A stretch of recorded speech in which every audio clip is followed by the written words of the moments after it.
You may be seated. Ms. McGuire, sometime last year, you were in an automobile accident. You were hit in the rear by a car, and it is your claim that that car was the defendant's car with the defendant driving. It was a hit and run. And unfortunately, not only was your car injured, but you were also injured. You want the defendant to take care of your medical bills. You want the defendant to take care of the bills for fixing your car, and a little bit for pain and suffering as well. Mr. Davis says that he's very sorry for the accident, but anything to do with it, he was not involved. Correct? Yes, ma'am. All right. Mr. Davis, you were doing court yesterday, is that correct, sir? Yes, ma'am. You were not here? No, ma'am. Where were you? Sunday, I was arrested, and I didn't get out until Monday at 12. What were you arrested for, Mr. Davis?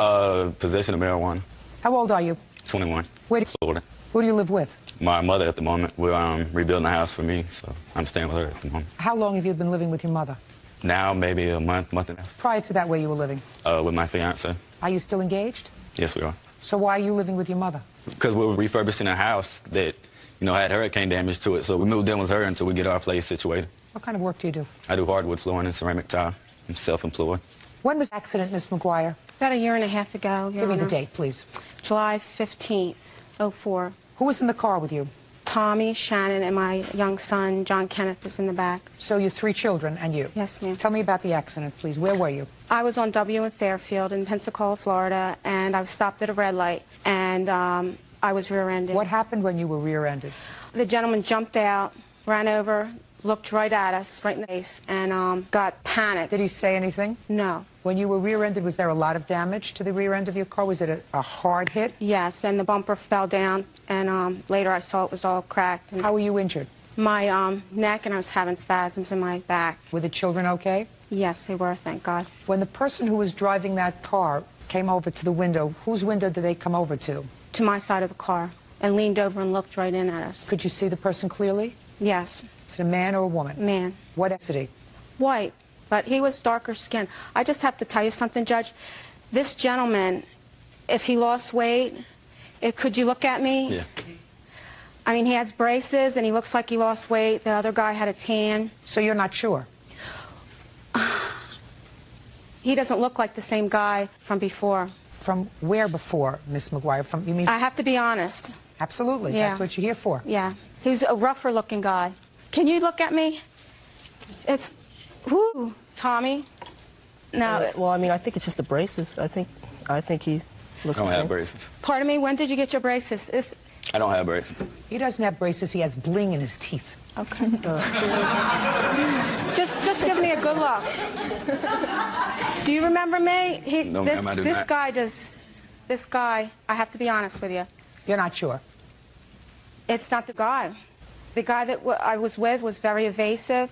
Miss McGuire, Yeah. the car that hit you was according to your complaint, was a very distinctive car. Yes. Describe the car for me. It was a hot rod. It had white racing stripes. It had fluorescent lights down the side of the car. Very distinctive. Oh, it had a glowing DVD player in the front seat. You saw all that when it was leaving? When he was leaving. Okay. And then, well, you reported it to the police.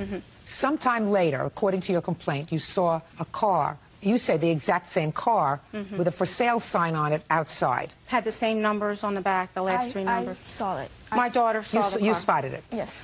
And you went out, you spoke to the person's mother who owned the car. You spoke to that person. Yes. Now, at that time, did you see the man who hit you? No, he would only talk to me on the phone. So you've never seen him? No. I met his girlfriend. His girlfriend, Michelle, said yes. He told me that he was in a hit-and-run accident. Is that your fiance's name, Michelle? Yes, ma'am, it is. But the guy was a little heftier looking, was tan, has the same kind of... Tommy, I mean, help me out here. Give me a good look. Miss McGuire? Yeah. I have to be honest with you. You have to be honest with me. Yes. In your complaint, you indicated that you or your daughter, or your son, saw a distinctive person that night. Did you see a tattoo? I didn't. Maybe one of my children did. Either one of you see a tattoo? No. Michelle had a tattoo that we could see. Michelle had Yeah. a tattoo. Okay. Mr. Davis, I want you to listen to me very carefully, sir. Yes. Did you loan your car to anyone about a year and a half ago? At the time, it was for sale, and I had several different people test driving it at the time. To be honest with you, I have no idea what this lady's talking about. You just answer my questions. Yes, ma'am, I had several people driving the car at the time because it was for sale. Okay. Mr. Davis, did there come a time when your car had front-end damage? No, ma'am. Now, you were in an accident a year and a half ago. Yes, ma'am. Tell me about that accident. I got in an accident with, it was like a green Eddie Bauer Expedition, and I had a trailer on the back, and I just barely bumped into it, and I got out and talked to them. They said everything was okay, and that was that. And your car wasn't damaged? No, ma'am. Judge Judy continues in a moment. I believe in an energy force, and one way or another, it's going to come back and haunt you, and you never know where that's going to be. I agree. You never know. And later today, Why would the mother of two young teenagers want to expose something that is negative on national television? Because that's the way their fathers raise it. she was rear-ended in a hit-and-run accident last year. She is now not sure if Randall Davis was the driver of the other vehicle. Ms. McGuire, Yes. you have to understand that there is really nothing that a court can do to assist you under these circumstances unless I'm satisfied that either Mr. Davis, based upon your identification, or someone driving his car with his permission, caused damage to you and your car. Okay. And while his car is distinctive, and it may be a one-of-a-kind, I can't make that assumption. His voice sounds exactly like who I'm talking to on the phone. He looks like him, but like I said, the guy was a little, I mean, if he lost some weight and he hasn't been in the sun, he's been working. But Can't tell you. Yeah. Tommy, can you identify him? Yes, Because ma'am. I was I hurt. believe- I I was believe at it the is hurt him. at the time. All right, Tommy, your mother's being very, very honest with me. Yes. And that's what you have to be also. She understands that that's what you're supposed to do when you come to court. This is the first time your mother has seen this person, if he is the person who hit your car, in a year and a half. You only had a fleeting second to see him, correct? Now, are you able to say to me that this is the person who hit your car? Not with 100%. Well, it doesn't have to be 100%, but I have to be more comfortable with that. Yeah. Right. And it's possible. Certainly, there are probably very few people with cars similar to Mr. Davis's car. Would that be a fair statement, Mr. Yes, Davis? ma'am, it is. Have you ever seen another one like in Pensacola? Not like mine. Not like yours. So the chances are that the car that hit Mr. Davis's car was either your car Right. or a car from some other county, some other city that looked exactly like yours. Right. Well, then that's probably Unlikely. pretty unlikely. Yeah, right. Right? Right. Well, however, Miss McGuire is a very, very honest person. Yes, ma'am, she is. Very honest. Yes, ma'am. And Miss McGuire could have very easily come here today and said, she knows it's your car. Yeah. Could very easily have said, I'm making the leap to say, well, it was you. Right. Miss McGuire, I thank you for your honesty. The case is dismissed without prejudice. I'm glad you're feeling better. Yeah, I I'm am. glad your kids weren't injured. They could have been. Yeah. And Mr. Davis, only you and your conscience know whether you were the person who hit Miss McGuire's car. Right. But I will tell you that I believe in an energy force. And if it's true, sir, that Miss McGuire was hit by your car with you as the driver, and you allowed this travesty to happen, one way or another, it's going to come back and haunt you, and you never know where that's going to be. I agree. You never know. I agree. Could involve you, it could involve your fiancé, it could involve one of your children. But if something bad happens to you, or your wife, Right. or one of your children, it's going to be because if you didn't do the right thing today, you didn't fess up and act like a man. Right. Do you understand? Yeah, I understand. That's what it means. Right. Was he directly asked if he did it? You want me to ask him? Yes. Can Did you hit her ask him? car? No, ma'am, I did not. Okay. Good luck. I'm glad you're feeling better. Thanks, Thank you. kids. Parties are excused. You may step out. So versus Pope. Step forward. John Jones is suing his ex-wife, Lori Pope, for her share of their kids' medical and dental bills. Lori says it's John's responsibility to pay. Mr. Jones, you and the defendant were married. You had 2 children. You are now divorced. Yes, Your Honor. You have custody of the children. How old are they? My son is 16 and my daughter's 13 How long have you had custody of the children? since June 2004. It's that each of you is responsible for 1/2 of the children's medical and dental bills. Yes, that's correct. And that despite the fact that you've made demands on Miss Pope, she has refused to contribute her half of the children's outstanding medical and dental bills, which according to you are $2,216. That would be her share. Yes, ma'am. Ms. Pope has a different interpretation of your judgment to divorce. She says that the judgment to divorce provides that have insurance, then this provision kicks in with regard to the medical and dental bills. But she says she has maintained continuously a policy of medical and dental insurance for the children. And therefore, if you chose to pay this money, that was your prerogative. She's not reimbursing you. So the first thing I want to do is take a look at the judgment of divorce. Well, this says if a parent does not have health insurance, and you don't have health insurance, correct, for the children? No, I did not. So he didn't have it. And because he didn't have it, he has to pay 50% of the reasonably incurred uninsured medical and dental and orthodontic bills, okay, if the bills are provided to the other party within 30 days of the date of treatment. Which they were not. I've never seen a bill yet. Well, that's not true, Your the Honor. fact that you have not seen them does not mean that he hasn't given them to you. No, he's never given them to me. I have mailed her several times. I've sent certified letter, come back, she won't pick it up. I've never called received her. a certified letter. I have called her many times, and I either get F you or I don't have any money, I don't say and she that. hangs up. Fine. Okay. Let me see the medical and dental bills that you have for the children, sir. This there. There's other things he hasn't told me, like the MIPs my children have received, minor possession of alcohol. Between the two of them, they've received 3, they're 13 and 16. Well, can I ask you this question, madam? Yes. Why would the mother of these children raise that issue here in court? Because if he's not telling me about these, why is he giving me anything else about the kids? That's not what I'm asking you, Ms. Okay. Pope. What I'm asking you is why would the mother of 2 young teenagers want to expose something about the children that is negative on national television? Because that's the way their father's raising them. He's not taking care of them. Shh, just a minute. He's not taking care of them as he should. Well, then go to court, madam, and seek to modify the judgment of divorce. I just found out about these. What I'm telling you is if you paid closer attention to your children, then you would know what they were doing. And it's my understanding from reading your papers that he gave up support for the children on condition, and the condition was the quid pro quo was that he remained in the family home. And so you gave him the home. But then you moved 100 miles away.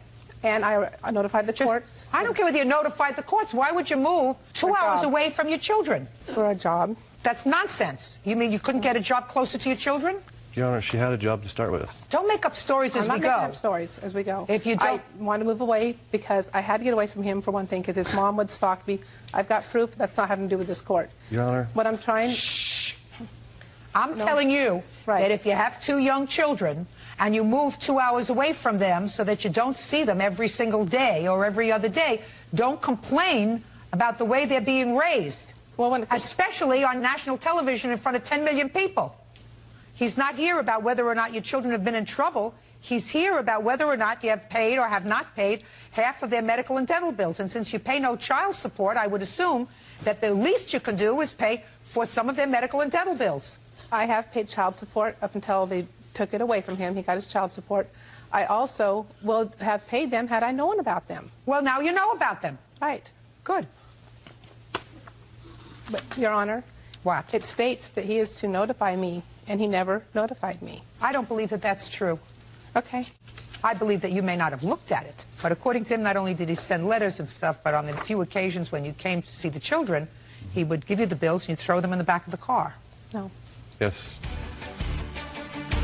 You know what doesn't make sense is somebody taking you to small claims court, taking time out of their job, especially when there shouldn't be any problem. He's got custody of the children. He's got the house. Why in the world would he interrupt his life when all he would have to do is to send you copies of the bills, which you are waiting for, and you'll pay them?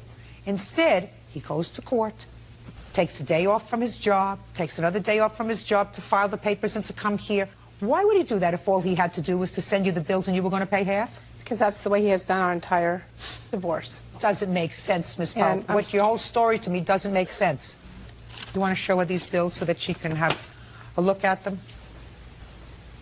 Your Honor, there's several times I've called her, and I have given her bills when she stopped at the house. The one bill that I just showed you, I gave it to her. She simply grabbed it, threw it in the back seat, and goes, I don't effing want that. Right in front of the kids. Nope. She does that all the time. Mr. Jones, listen to me. Your problem was that you waived child support for your 2 children. That's the only way that she would settle out of court. This went on for almost 3 years. 4 years, and no, to that's the best not. interest of the children, I decided, you know, I No. don't want any child support from you. Let's just get it over so the children Well, I got to can go tell you on. something. In many jurisdictions, they won't let you do that. Put that down. Child support is not your right. Child support is the right of your children to be supported by 2 parents, the 2 parents that brought them into the world. Just because Ms. Pope happens to be a woman does not relieve her of the obligation of paying child support for her children. And if that's the deal that she managed to extract from the court, that's a pretty good one. I would never have signed off on it. In any event, you owe him $2,216.47. Pay him. That's all. Parties are excused. You may step out. Morgan versus Bratka. Parties have been sworn in. You may be seated, sir. Let's see. Miss Morgan, you lent your motorcycle Yes, ma'am.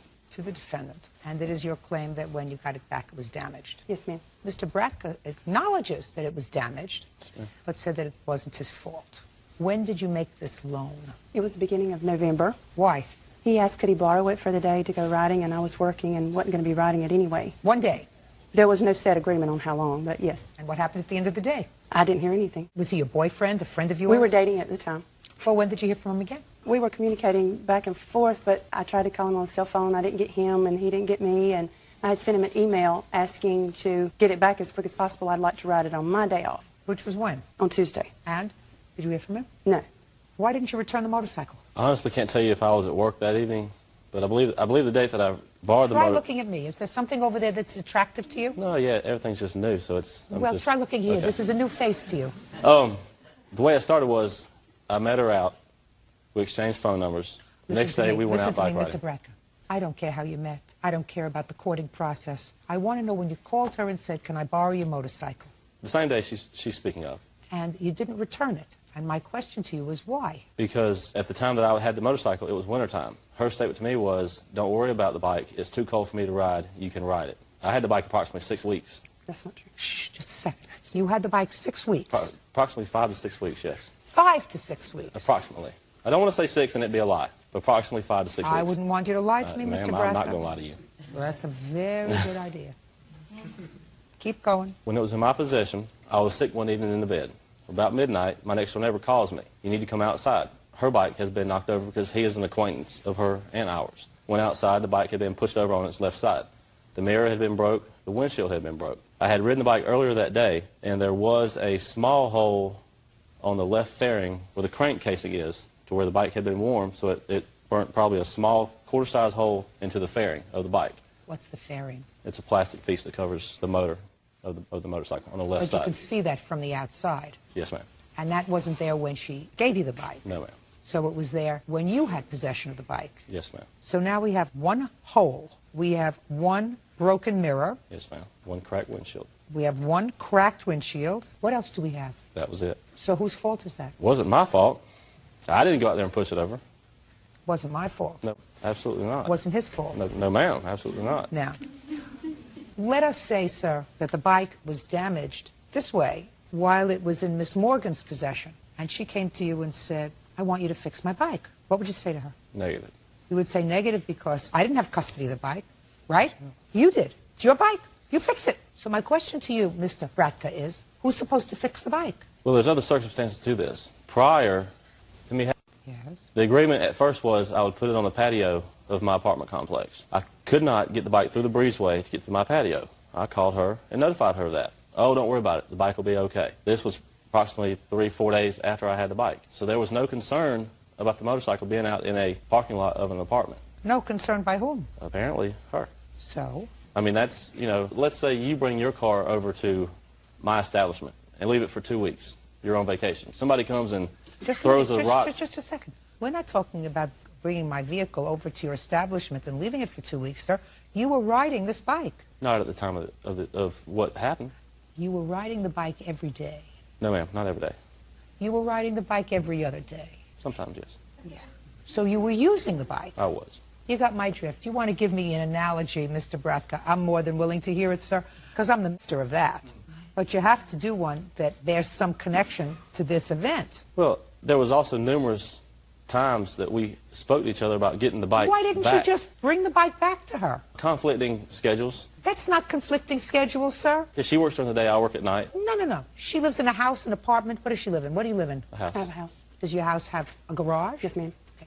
You take the bike, you drive it up to her house, you turn off the ignition. If she can't get into the garage, you leave it near the garage, you take the keys, you put it in the mailbox, and you say, I don't feel comfortable about leaving the car outside. I'm not using it. I don't want to accept responsibility for it anymore. It's not my responsibility now, it's yours. But you can't, sir, have the head of the dog all the time. Sometimes you got to take the tail, Mr. Bratka. Yes, and that means that if you're using this bike, it's your responsibility. And if there is damage to the bike while you have custody of it, you have to stand up like a man and say, it was in my custody, I was using it. Somebody's got to be responsible for paying for it. It's either her or me. And since I was using it, It's got to be neat. Now, you have an estimate on the repairs of the bike? Yes, ma'am. I'd like to see it, please.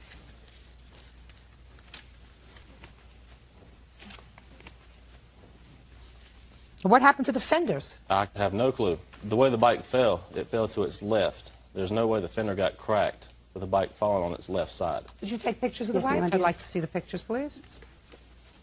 It's labeled underneath what all the parts are.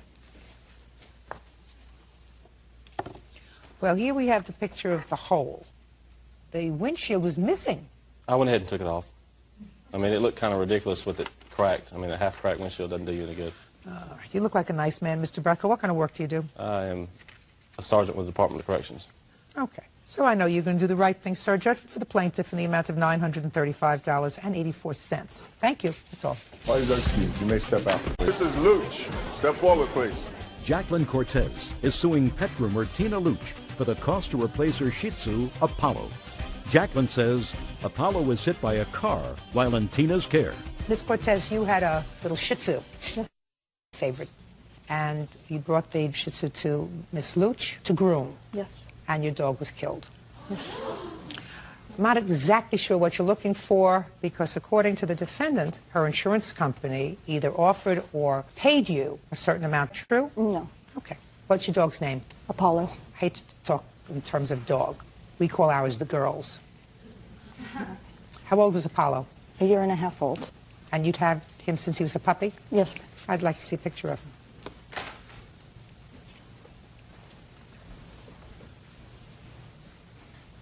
Oh, he's a beauty. How much did he weigh? 5 pounds. Little one. Little one. Where did you get him? I got him from a breeder in Camarillo. What date did you take him into Miss Luch to have groomed? June 22nd. Dropped him off there. 8:30 in the morning. Okay, Miss Luch, tell me what happened. I had her dog, and I went to bathe him and was bringing him out to put him into dryer cage. Well, the dryer cage has 2 doors to it. Well, I was putting the dog in the one cage, and I locked it, and I didn't look at the other door. And I went to the back to put the towels in the washer, and I come back up front, and I noticed that the other door to the dryer cage was open. So I went out looking, you know, calling for the dog's name and looking for him, and I didn't see him around, so I went, got my car keys, locked the shop up, went to my car, and as I went to my car, I seen him in the, because we have a busy intersection there. And I seen him in the middle of the intersection, yes. Now, were you contacted by her insurance company? Yes. What did they want to do? Well, first they wanted to investigate it, and then they said they would replace Apollo. And? I said, okay. I gave them the breeder's name. They did call the breeder. They sent her a check, and then I was told to come and pick this dog up. You were told by whom to come and pick that dog up? The pet store. That her insurance company sent the pet store a check for $1,000.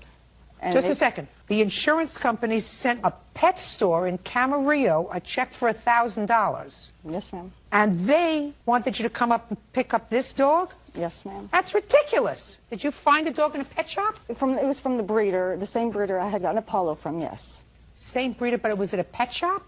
Yes. Okay, I thought the breeder was in Camarillo. Oh, no, the pet store in Camarillo, she goes through a breeder for Shih Tzus that is in Arizona, and they fly them in here. Okay, but that's where you got Apollo from? Yes. From a pet shop? Yes. Okay, and you saw a dog there? I did. It was another Shih Tzu. I put a deposit down on him. Yes. And her insurance, they didn't handle it in a timely manner. I lost the dog because I couldn't afford to get another one. Right. I did try to contact her several times on the telephone. My daughter had called her. She hung up on my daughter. Yes. Well, her daughter had called me, that's correct, and said, why'd you kill my dog? Okay, Miss Luch, she did not get her dog from the place. She's expecting me to pay for another dog, 24 hours. I mean, the insurance company didn't even have the paperwork written up yet. I would have done it. And then dealt with my insurance company later. I would have said, if you can go and pick up this puppy in Camarillo and it'll make you feel better, I'm going to give you my check for $1,000. I will deal with my insurance company. If I had $1,000 in my bank account, I would have. Judge Judy continues in a moment. After he threw... Says pet groomer Tina Luch is responsible for her Shih Tzu up in a car. Okay, now. And she didn't get the $1,000. She was given her $1,000. Show me where. To the pet store. They sent her that money to where she said to send it to, right here. They sent it, they cashed it. Let me see. Did they? Yes, they did. For the dog that I just showed you, that For the shits or the Well, you're Chihuahua. suing the wrong person. They sent a check for $1,072.49. That's what you said you wanted. Your Honor, I got it and they cashed because it. of my children. I did get the Chihuahua that I just showed you. Oh, just a second. So you went and took this dog? Yes, I took the dog. I tried to take him back the next day. They would not take him back because that wasn't what I wanted. I wanted another You want him to Shih Tzu. take him back now? Yes. Why? I mean, why didn't you wait and get what you wanted? Because all I did was have my children crying and... If you chose to take this dog, you do not have a case against her. And the fact that you chose to take it because your children were heartbroken and you wanted a puppy right away, that was your choice. You didn't have to do that. Do you understand? Yes, Good. Your case is dismissed. That's all. Parties are excused. You may. Mrs. Acevedo, step forward, please. 18-year-old Sharon Perlmutter is suing her ex-boyfriend, 21-year-old Jose Acevedo, for damaging her car when he installed speakers. Ms. Perlmutter, the defendant used to be your boyfriend, and it is your claim that he botched a job of trying to put speakers in your car, which you describe as the most important thing in your life.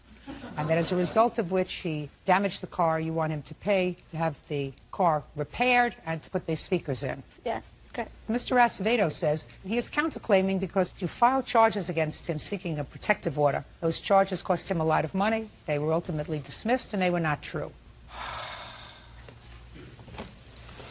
When did you get these speakers for the car? The speakers, I actually had gotten them about 6 months beforehand, and I was trying to find somebody to put them in for me. What do you mean you were trying to find somebody to put them in for you? There are people that do that. Right. I wasn't sure what I wanted to do with them yet. So when your boyfriend said he would help you put them in the car, what did you say? I said, okay, that's fine. All right. Mr. Acevedo, what kind of work do you do? Yes, Your Honor. At that time, I was a lot attendant. Listen to my question! Sorry. My question doesn't require an answer of yes at that time. I said, what do you do for a living?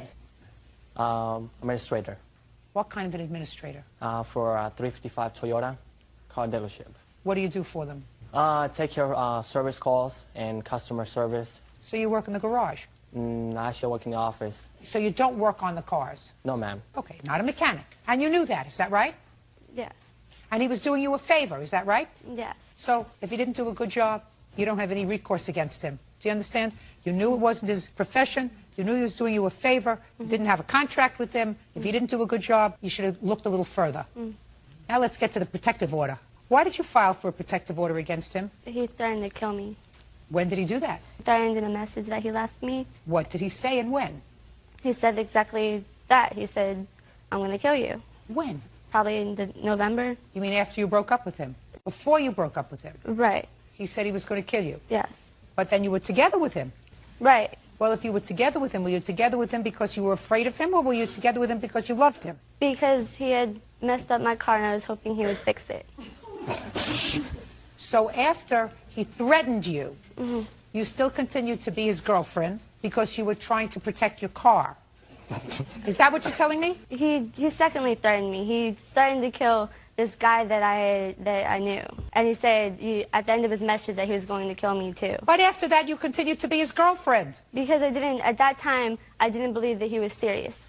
Well, on what date did you file for a protective order? That was towards the end of November. Did he do anything between the time you got this threatening phone call and you were his girlfriend to the end of November that caused you to file for a protective order? Yes, he got drunk at a hotel and he offered these guys $20 to kill me. How do you know that? Because this receptionist that worked at Toyota told me that after I anybody told you. Let me see the police report that you filed. They didn't give me a copy of that. Of course they did. You had a copy of all these papers. You get a copy of everything. Do you have a copy of it? Yes, ma'am. May I see it, please? Actually, I don't have it with me. Well, where'd you think you were coming today? To a tea party? This is your counterclaim, sir. You have a counterclaim. Your counterclaim is for damages for false charges. So why didn't you bring those papers with you? You don't know. You say you have these papers and you didn't bring them. I have to assume that you didn't think you were coming to court today to discuss your counterclaim. Do you understand? Yes, Your Honor. I have Good. everything right here. No, you don't have what you have. What you want. You don't have what I want. What I want is what she told the police, which you say you have someplace, but you didn't bring it to court today. Uncross your arms. Do we understand each other, Mr. Acevedo? Of course. Good. I'm not dismissing your case with prejudice. I'm allowing you to withdraw it because you're not ready for trial. Yes, Your Honor. Good. As far as your car is concerned, the most precious thing in your life, I wouldn't have turned it over to somebody who was inexperienced in putting in speakers. You had the speakers for 6 months. In 6 months' time, you can find somebody to make a rocket to the moon. You couldn't find somebody to put the speakers in. Then you found your boyfriend, who's an administrator.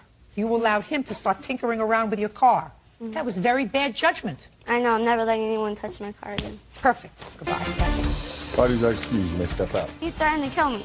For police. You've been sworn in. You may be seated. Ladies, have a seat. Miss Coburn, you sold Mrs. Scotese a used car. Correct. Her car.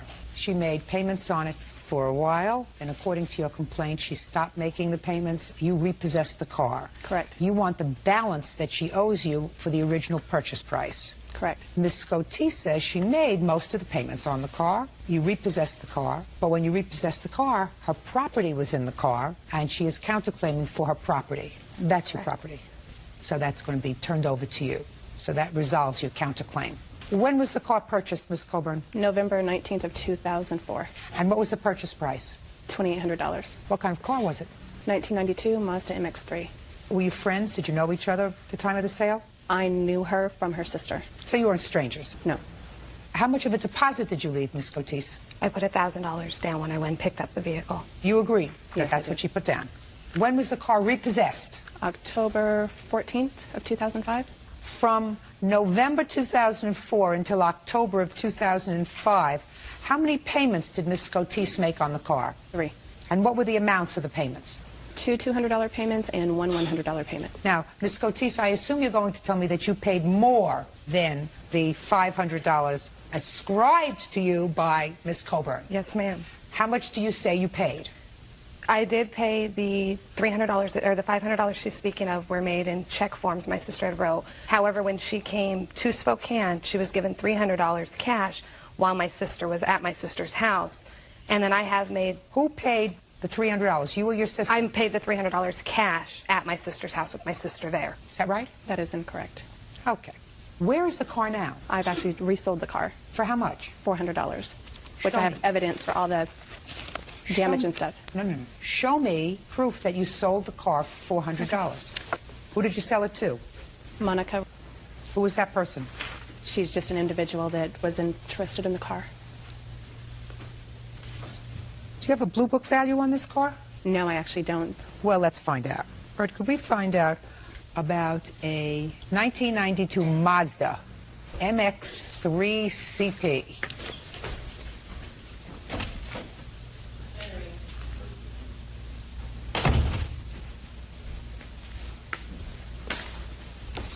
Fair is $1,000. Good is $1,450. Well, you gave Monica a real bargain at $400. That was due to the fact that there was a lot of damage to the car, which I have estimates for, if you'd like to see those. What kind of damage? There's a dent on the driver's side door with black scratch marks. The driver's side mirrors broke. The check engine light kept on coming on, and then something with the transmission came up. You have a report on the car? I do. I'd like to see it. I have pictures as well. Would you like to see those? I would.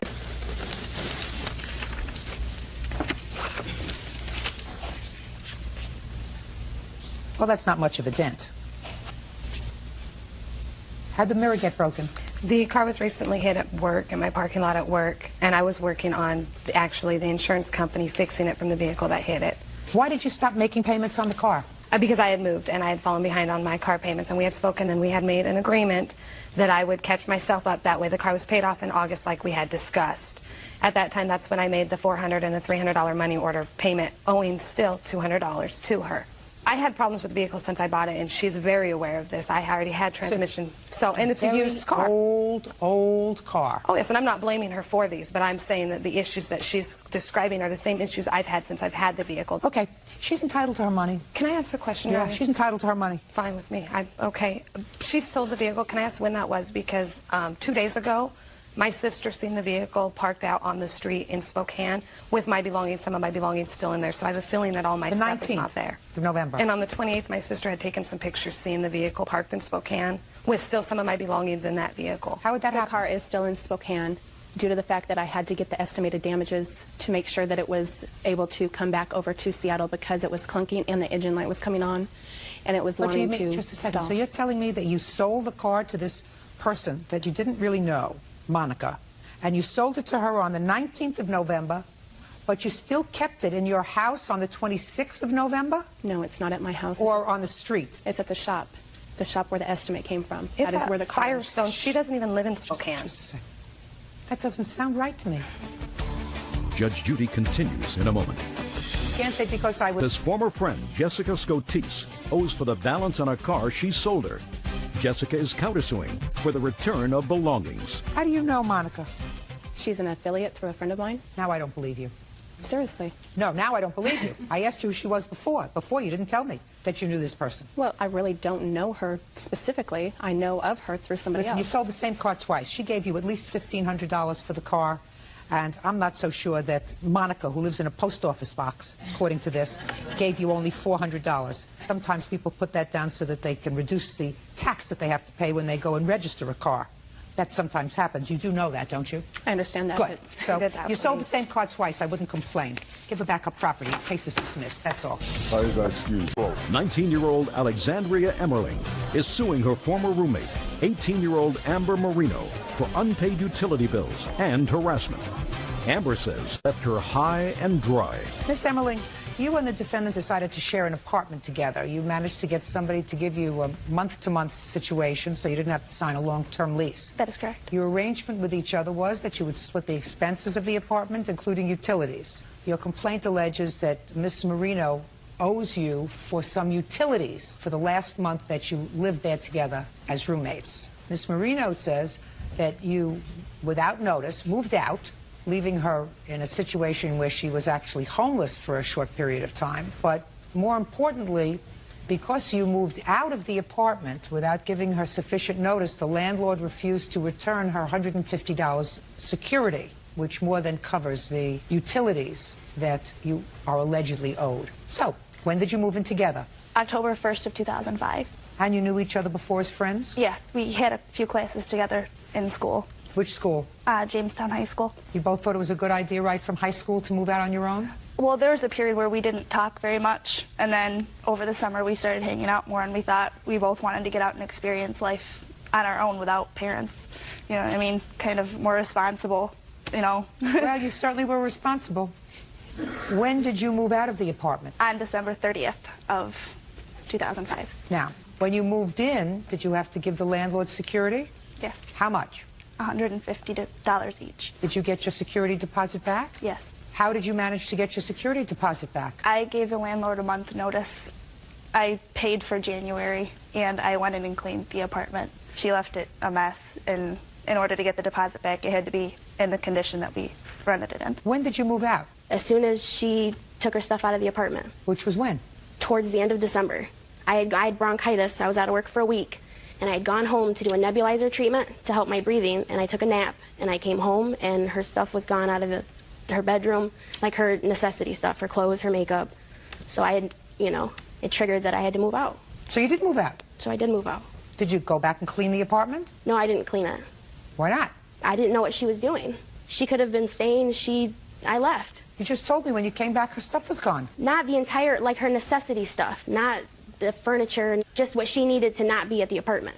How much was the December's bill? The gas bill was $80. It was $81. We usually split it. She would give me $40. I'd pay $41. What else? The final bill, she cranked the heat on me, and it went up to $336. Well, how do you know she did that? Because she's the only one who was there. Why would I do that, though? Out of rage, I'm assuming. You can't assume anything. What other utilities were there? The electric bill. And how much was that? It was $45. You have those bills here with you? Yes, I do. So she owes you $63 in utilities. And I would speak to the landlord about what happens to the heat. Why don't you think you have to pay the $63, which was for December? Because she left me high and dry. When we first moved in, I had told her I could not move out for a short 2-month period. My parents had told me if you want to go and try to do it on your own, that's fine, but don't expect to come running back if it doesn't work. 19-year-old Alexandria Emmerling is suing her former roommate, 18-year-old Amber Marino, for unpaid utility bills and harassment. Amber says Alexandria left her high and dry. Where did you go when you left? I had to stay with my friend Mashana. Are you still with Mashana? No, I'm back at home now. Yes. So how long did you stay with Mashana? A couple of days? Oh, a week? A week and a half. And then you went back to your parents? Yes. All right, keep going. Keep going. So far, you're not pulling on my heartstrings. I'm sorry. I had no intention of leaving the apartment. When she It didn't work out. That's why you did. Yeah, you had a month-to-month lease. It didn't work out. She went home. You ultimately went home. She can't get stuck with the utility bill. $63 is what you owe her. If you didn't clean the apartment, you don't get your security deposit back. You were supposed to give the landlord 30 days notice. But I couldn't do that because she up and left. I talked to the landlord as soon as it happened, and she told me that I'd have to pay January. Well, that's exactly right. She paid her half of January. If you had paid your half of January, you would have gotten your security back. That would have been a wash. You chose not to do that because to do that, you had to clean the apartment, but at least you would have had a clean credit rating. The landlord would have felt as if you at least did the right thing, Miss Marino. You know, things have a tendency to come back and grab you if you don't do the right thing. But you have to do the right thing by each other. And you can't say because I was 17 at the time and I turned 18 later that I'm a baby. If you're too much of a baby to accept your responsibility, you should have stayed home. You owe her $63. Judgment for the plaintiff. Thank you. That's all. Laura Rodriguez is suing her boyfriend's twin brother, John Estrada, for her dog's vet bills after he was hit by a car. Laura says a drunken John let the dog out of the house. Kurt, would you take the little girl outside, please? Sure. Thank you. Come with me. Mr. Rodriguez, Mr. Estrada is your fiancé's brother, his twin brother. And this past New Year's, I gather you were out celebrating together with a group of people, is that right? Correct. What time did you go out? It was we probably got there about 7. And what time did you get home? We probably got home about 2 o'clock. Everybody drinking? Everybody having a good time? I wasn't drinking on New Year's. But your fiancé was drinking? Correct. And according to you, the defendant was drinking? Correct. As most people were that evening. You got home, and according to you, the defendant opened your garage door, and your 3 dogs ran out. One of the dogs subsequently was hit by a car and injured, and you want Mr. Estrada to pay the vet bills. Correct. And Mr. Estrada says... I don't want to pay the vet bills. What happened is that when we got to the house, I opened the garage door. My brother says, Who did? My brother says, open the garage door, so I opened the garage door. So I opened it up, the dogs went running. Just a second. Mr. Estrada, we're going to do this at my pace, sir. Were you in the car with your brother? Yes. And the plaintiff? Yes. Who else was in the car? My wife and my daughter and little man. Who was driving? Laura was driving. And where were you sitting? I was in the front. Now, you got to the house and the garage door was down. Yes. Now, you say that your brother told you to open the garage door. Yeah, because we all got out of the car at the same time. Well, why would he tell you to open the garage door? Because I was there at the first one to open the garage door. So he had to tell you to open the garage door? Well, that's when I was reaching for the garage door, and he says, go ahead and open the garage door. So I opened the garage door. No, Mr. Estrada. Mr. Estrada, that doesn't sound right. You mean your hand was reaching for it and he said to you, open the garage door? No, he just says, open the garage door, so I went for the garage door. That's not what you just told me, Mr. Estrada. Well, that's what I meant. No, don't tell me what you meant. What you said was you were reaching for the garage door and he told you to open the garage door. Is there a side entrance to the house? It was locked, so we all went through the garage door. Is that how you exited the house? Yes, ma'am. Is that right? Some exited through the garage, some exited through the front door. How did Mr. Estrada exit the house? Through the garage. How did you exit the house? Through the garage. How did you exit the house that day when you were going out? The garage. So when you came home, you were going back in the same way into the garage. Is that... Don't speak. Okay. Isn't that correct, sir? Yes. Stand up. Your last name is Estrada? Yes, ma'am. If your brother hadn't opened the garage door, who would have opened the garage door? I probably would have opened it up. Okay. So he just got there first? Yeah. Good. Now you can sit down. You were out for the evening. When you went out, had you put the dogs in the garage and closed the garage doors? Yes. I had a daughter who was still there. That was going to be, she lives across the street. She was going to tie You're up thinking as you're going. No, I'm not. So you're thinking as you're going, so I would suggest if you tell the truth, you don't have to have a good memory. So listen to me very carefully. Were the dogs in the garage when you left, or were they in the house when you left? No, they were in the garage when we left. Okay, so somebody had to hold the 3 dogs in the garage while all of you people traipsed outside, because otherwise the dogs start running all over the place. Right. Who was that? My daughter is the one, we all left the garage. My daughter, who lives across the street, I had called her and asked her to put the dogs in the garage. So listen, Mrs. Rodriguez, when I said if you tell the truth, you don't have to have a good memory. I am telling the truth. No, you didn't tell me the truth before. So you left the dogs in the house. And you called your daughter and said, go and put the dogs in the garage. That's what you just told me. Is that what happened? They're in the backyard. She put them in the garage for me. Miss Rodriguez, these are your dogs? Yes, they are. These are your dogs. You take care of them. It's not his responsibility. It's your responsibility. It's your responsibility. I understand that. But when he opened up the door, he already knew, everybody knew I was going through the front door to open up the garage, put my dogs in the backyard. Your Honor, don't tell me what he knew. They were, listen to me. They were barking when we got there. Don't tell me what he knew. Your fiance just said to me that if his brother hadn't opened the garage doors, he would have opened the garage doors. That's the way you left. Dogs were there. Don't tell me what he knew. They're your responsibility. They're your dogs. They're your responsibility. They're your vet bill. You pay it. Case is dismissed. That's all. Parties are excused. You may step out. In the matter of Wilton versus Mays. Parties have been sworn in. You may be seated. Ms. Wilton, how long were you and the defendant a couple before you just became friends? We dated about 2 months. There was never a significant committed boyfriend relationship. He never wanted that. So when did you meet? Probably about May of 2004. I had an accident on my motorcycle. And when did whatever relationship you had terminate? Friend, boyfriend, whatever? It ended for me in April when I sent him an email. April of 2005? April of 2005. And you sent him an email, I assume, based upon your complaint. You felt as if you were being taken advantage of. That's correct. Mr. Mays, from May of 2004 until April of 2005, what kind of work were you doing, sir? I'm a motorcycle mechanic. Who were you working for? I worked for Cycle Pit Stop. During what period of time?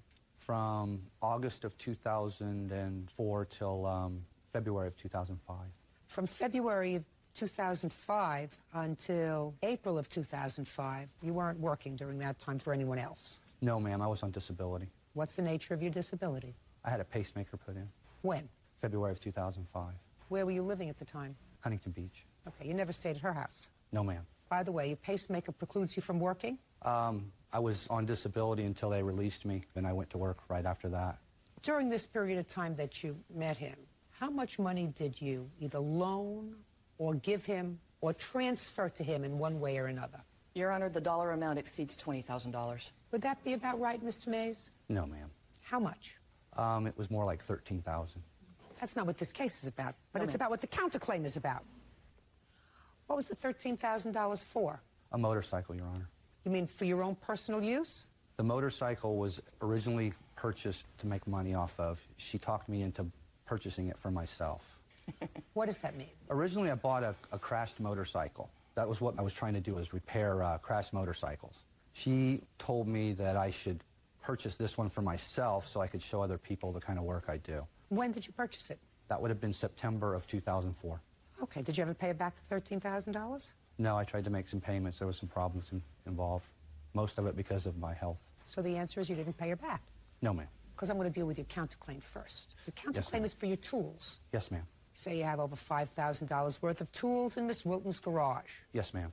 And you want those tools. Yes, ma'am. And she says she's going to talk to you about the tools when you pay her back $13,000. Yes, ma'am. Otherwise, she's going to sell the tools and at least recoup some of her money.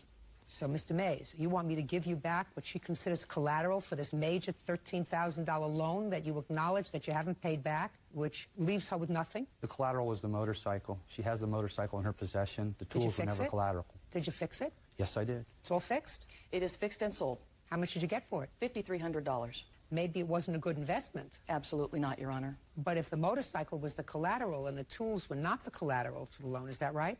That's correct. So why should you keep the tools? That's not the law. Your Honor, I sent him several emails and gave him plenty of opportunity to leave my property by June 1st to remove his tools and all of his property. He failed to do so. I sent him subsequent emails, approximately 3 more up until September of 2005, to ask him again to remove his property, pay me the money that he owes me. He didn't take any action until October, Your Honor, and he shows up at my property to claim his tools at that point. All right. You still have his tools in your garage? Yes, ma'am. All right. I'm going to deal with his counterclaim because if the motorcycle was the collateral for this $13,000 loan, you took the motorcycle, you sold it, there's still a shortfall, sue him. Correct. But you can't keep his tools. So you're going to go and pick up your tools within 5 days from today. Understood, sir? Yes, ma'am, Your Honor. All right.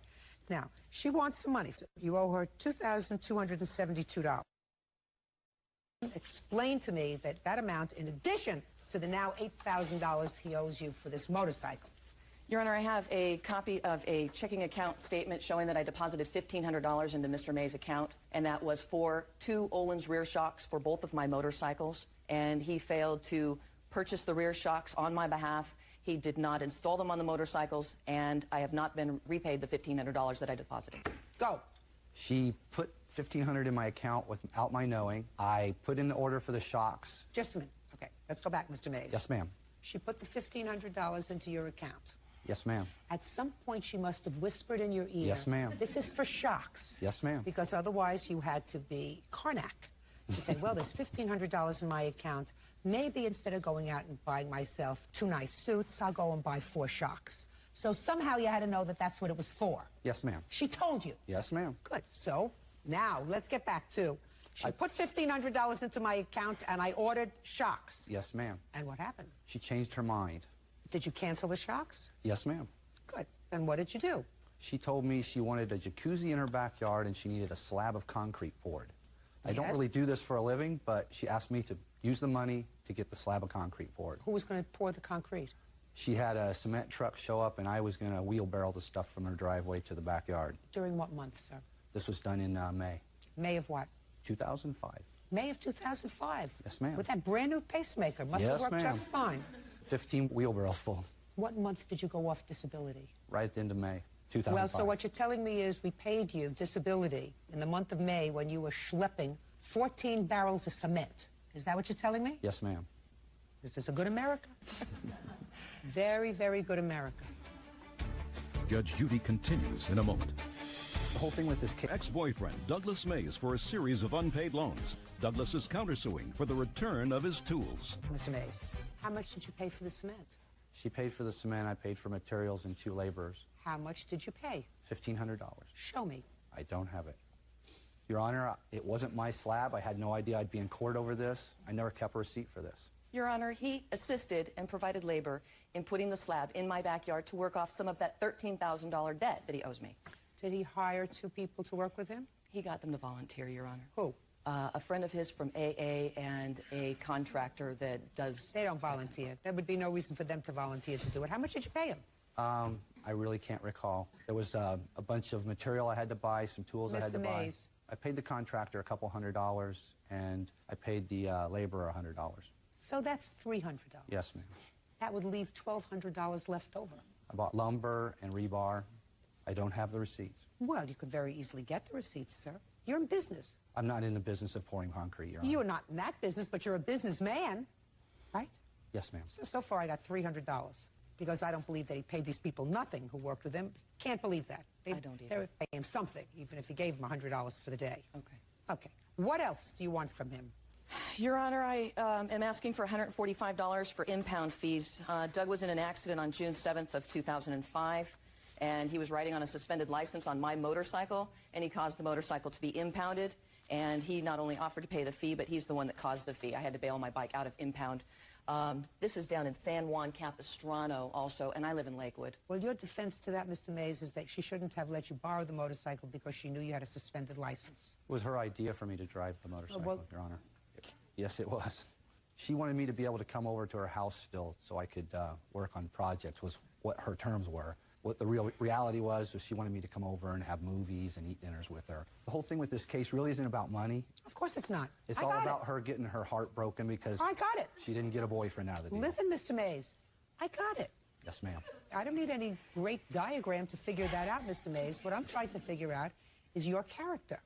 Yes, because if you knew that that was her motivation and you weren't interested in her in that way, then you don't take her motorcycle and you don't borrow money from her and you don't let her pay for things for you because that's not being kind. You're encouraging her just by your mere presence there, and you're a big boy and you know it. And that's not a nice thing. That's not a nice character trait. It's not nice when women do it, and it's not nice when men do it. We understand each other, Mr. Yes, Mays? ma'am. You think I'm right? To a certain degree, yes, ma'am. How old are you? I'm 44. Let's say, Mr. Mays, that you become really infatuated with some 24-year-old gorgeous young woman that looks a lot like Jessica Simpson. Yes. You lose your heart. And she says, I got this old guy who wants to indulge me, take me on vacations, buy me nice presents, buy me nice things. I'll let the old geezer do that. And all the time she's taking your money, taking your gifts, accepting the cash that you give her. You're helping her out with her rent and anything else. She's dating some great-looking 26-year-old. That make you angry? Yes, ma'am. You would feel as if she should say to you, listen, you're a nice man, but I'm not interested in you. I'm not going to make a fool out of you. Same thing. She cared for you and you didn't care for her. What you're supposed to say is, I'm honest with you. You're a real nice gal and I really like you. But by my even being here, I'm encouraging you that there may be a future with us. Maybe there's something wrong with me. Maybe I got cold feet. Maybe if I spent a little more time with her, you know, she feels maybe she could ingratiate herself. All women go through all those things if they care for somebody. Old guys go through the same thing with young girls. In this case, it's just the opposite. So you didn't do the right thing, Mr. Mayor. How much money do you owe her? Aside from the $13,000 and the $1,200 for the cement, how much does he owe you? Your Honor, I didn't tally up all the gifts that I gave him. The gifts, you don't get paid for that, Ms. I know, Wilton. but do you understand? Yes, you I don't understand. get paid for that. If you put in $1,500 in his account, and he didn't buy the shocks, and he paid for some other things out of pocket, so now you have $1,200. Yes, ma'am. Can you substantiate any other money that you've spent that was a loan or that he was supposed to perform a service for? Well, in addition to the impound fee and now the $1,500, he does owe me $140 for the rekeying of my motorcycle because after the accident, he held onto the motorcycle key, failed to return the key to me, and I had to have the bike rekeyed so I could ride the motorcycle again and have it repaired. Are you riding the motorcycle? The motorcycle's been turned into a track bike at this time, so yes, it's been repaired. Okay, good. Now, you have another part of your counterclaim, Mr. Mays, your tools in 5 days, and that is that Miss Wilton filed for a protective order against you, and you said that she filed false allegations when she filed for that protective order. You want to pursue that part of your counterclaim? Yes, ma'am, Your Honor. I'll hear you. Part of her claim was that I never came to try and pick up the tools. Why did you file an application for a protective order against him, Miss Wilton, and when? Your Honor, it was October 4th, the day after he showed up at my property. He showed up October 3rd about 8:45 in the evening with a deputy sheriff wanting his tools back. This is the first... Fine. He showed up October 3rd with a deputy sheriff wanting his tools back. What happened next? The following day, I filed the restraining order for a temporary restraining order, Your Honor. For what? I didn't know what he was going to do after that. He wanted his tools. I'd like to see the application that you made for the protective order, please.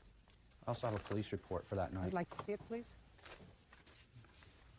I want to see what she said in her application for protective order.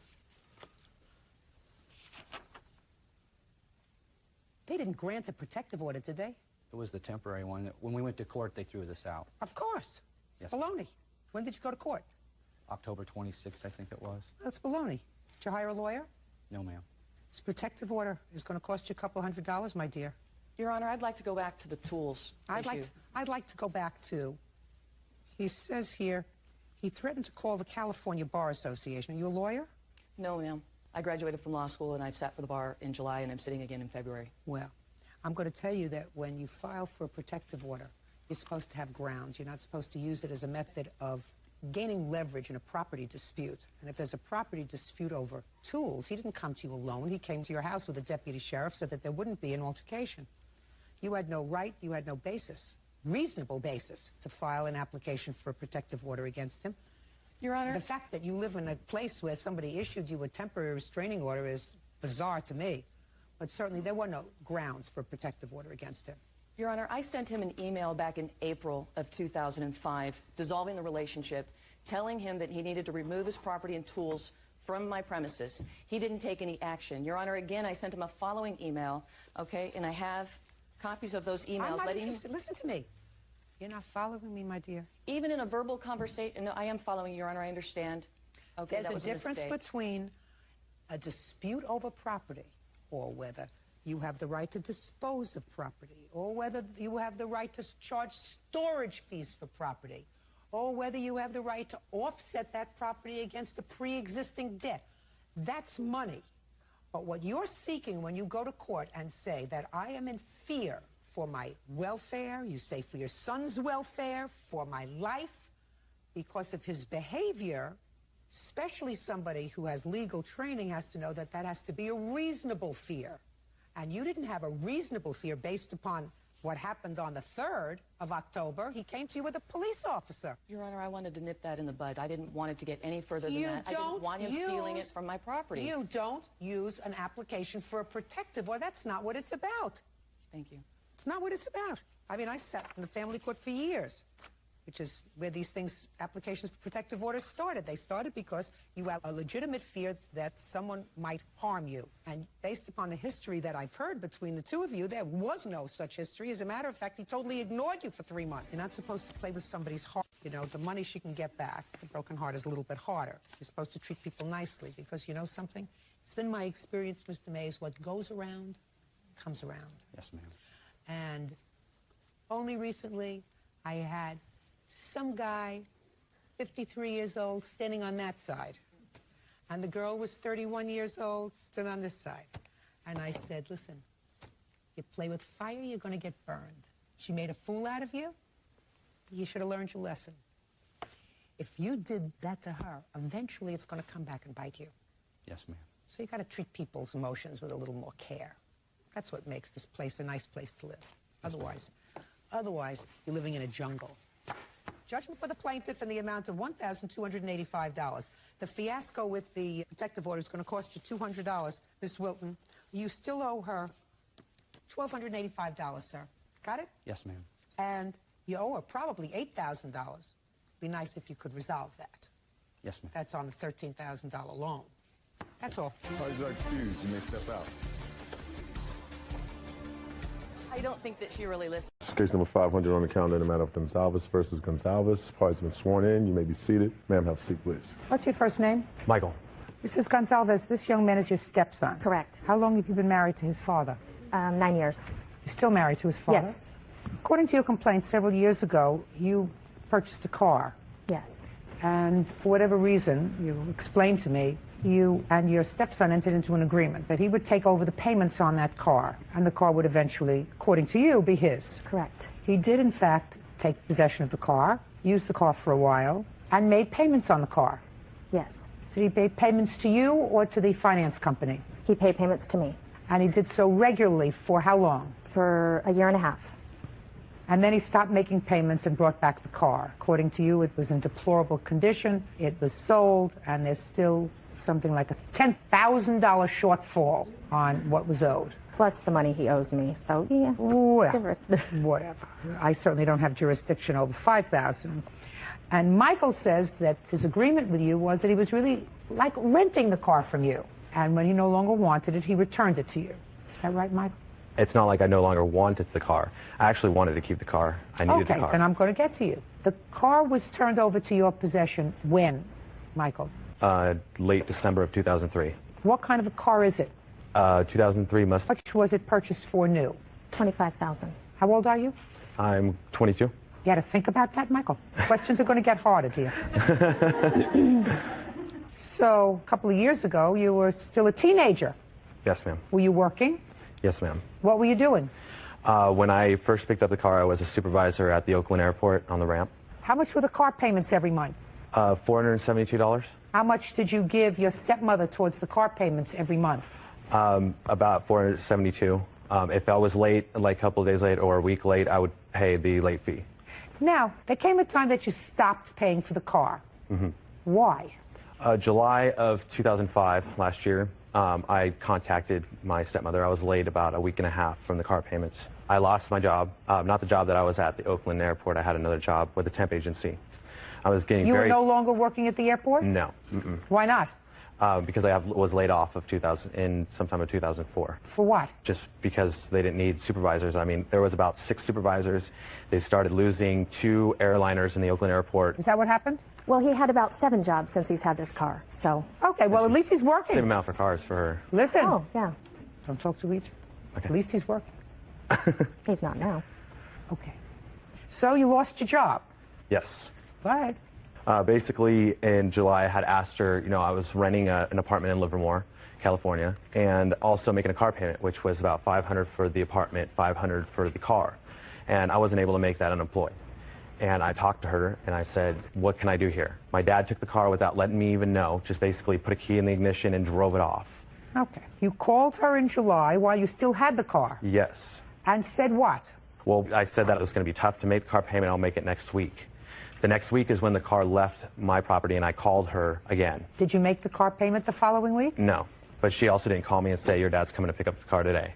Well, the following week, Michael, where were you working? I wasn't working anywhere at that time. So the likelihood of you making a car payment and paying your rent was slim to none. Would that be a fair statement? I was waiting for my last paycheck at that time. How much was that going to be?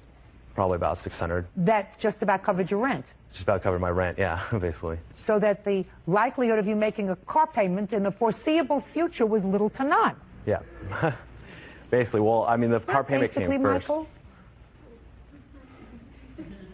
actually. So that when your father came to pick up the car, he came to pick up the car because? Because she felt that I was going to make the car payment. And she was absolutely correct. Now, did your father keep the car? No, my understanding, she had said... Don't tell me your understanding. Just tell me what you said to her. I'll do my own understanding. Okay. Tell me what you said. I told her that, you know, until I get a job or until, you know, I get back on my feet, I cannot afford this apartment and the car. She said that she would help me up until my lease had ended, which would be about 4 months. Okay, I didn't make the July payment. She helped me out with that. When I didn't make the August So your payment, father gave you the car back? Yes, that day. Go ahead. After August, I didn't make the August payment. She had called me up and told me where was it. And I said, I thought we had an agreement that you would help me out. She says, no, you owe me for the July, August, and the car registration. And I need it whenever you can. You need to make it soon. I need the August payment. Well, first you started to say, she said to you, I need it whenever you can. Well, yeah, she said, because she so said which one was it? Don't fudge it, Michael. She wanted it. Michael. She wanted it right then and there. Does your father live off a trust fund, Michael? My father isn't working right now. Hasn't been working. I guess by her. Alone? She works. Yeah. 2 jobs. Because your father is unemployed because of? Just because. Can't find work. How come you can find work? You look harder. From a miracle. I mean... Yes, there are miracles. Michael is waiting for a miracle. He thinks I was his miracle. I'm going to tell you something. After today, he's going to know one thing for sure. I'm not his miracle. Judge Judy continues in a moment. Don't you think when you returned the car, Michael, you could have given it a little bit of a vacuum? Actually, I was thinking about that, but after all the voicemails and emails, I thought, why? And later today, I turned around and I started walking towards the doorway. And so as I was walking... She sold to him. Michael is countersuing for harassment. Michael, how large is the town where you live, Michael? Castro Valley has 57,000 people. How many fast food restaurants do they have, Michael? I don't know, about 10. How many of them did you go to and apply for work? Is not an answer, Michael, and I'm a checker. I'm a fact checker. None of them, ma'am. None of them. And you didn't go to these restaurants because it was beneath you? No. I mean, it was only 2 weeks and I got a job in July. Well, if you got a job in July, how come you didn't pay your stepmother in August? It still wasn't. It wasn't picking up my feet. You know. What kind of a job did you get? It was just a part-time office job. Well, that's what I mean, Michael. Listen to me. If you get a part-time office job, then you get a part-time restaurant job or two, and then you have enough to pay your rent and pay your obligations. That's true, ma'am. What were you doing when you were just sitting around working only part-time? Well, it's working part-time, and then, you know. And then I don't know. Hanging around with your father, maybe? Yeah, no. Because he don't work either. Do you have children? Yes. How many? 1. How old? 6. 6. With his father? Yes. Does he at least stay home and... Yes. You're not there. Regularly? Yeah, since you gave the car back. Listen to me, smart mouth. Keep your mouth shut. Sorry. Unless I ask you a question. Now, Michael, I would like to hear the defense, because eventually the car was dropped off by you at their house. And according to your stepmother in her complaint, the car was in abominable condition. She's going to show me a picture, aren't you? Yes. So I'd like to see it. Stop bouncing around, Michael. You're making me seasick.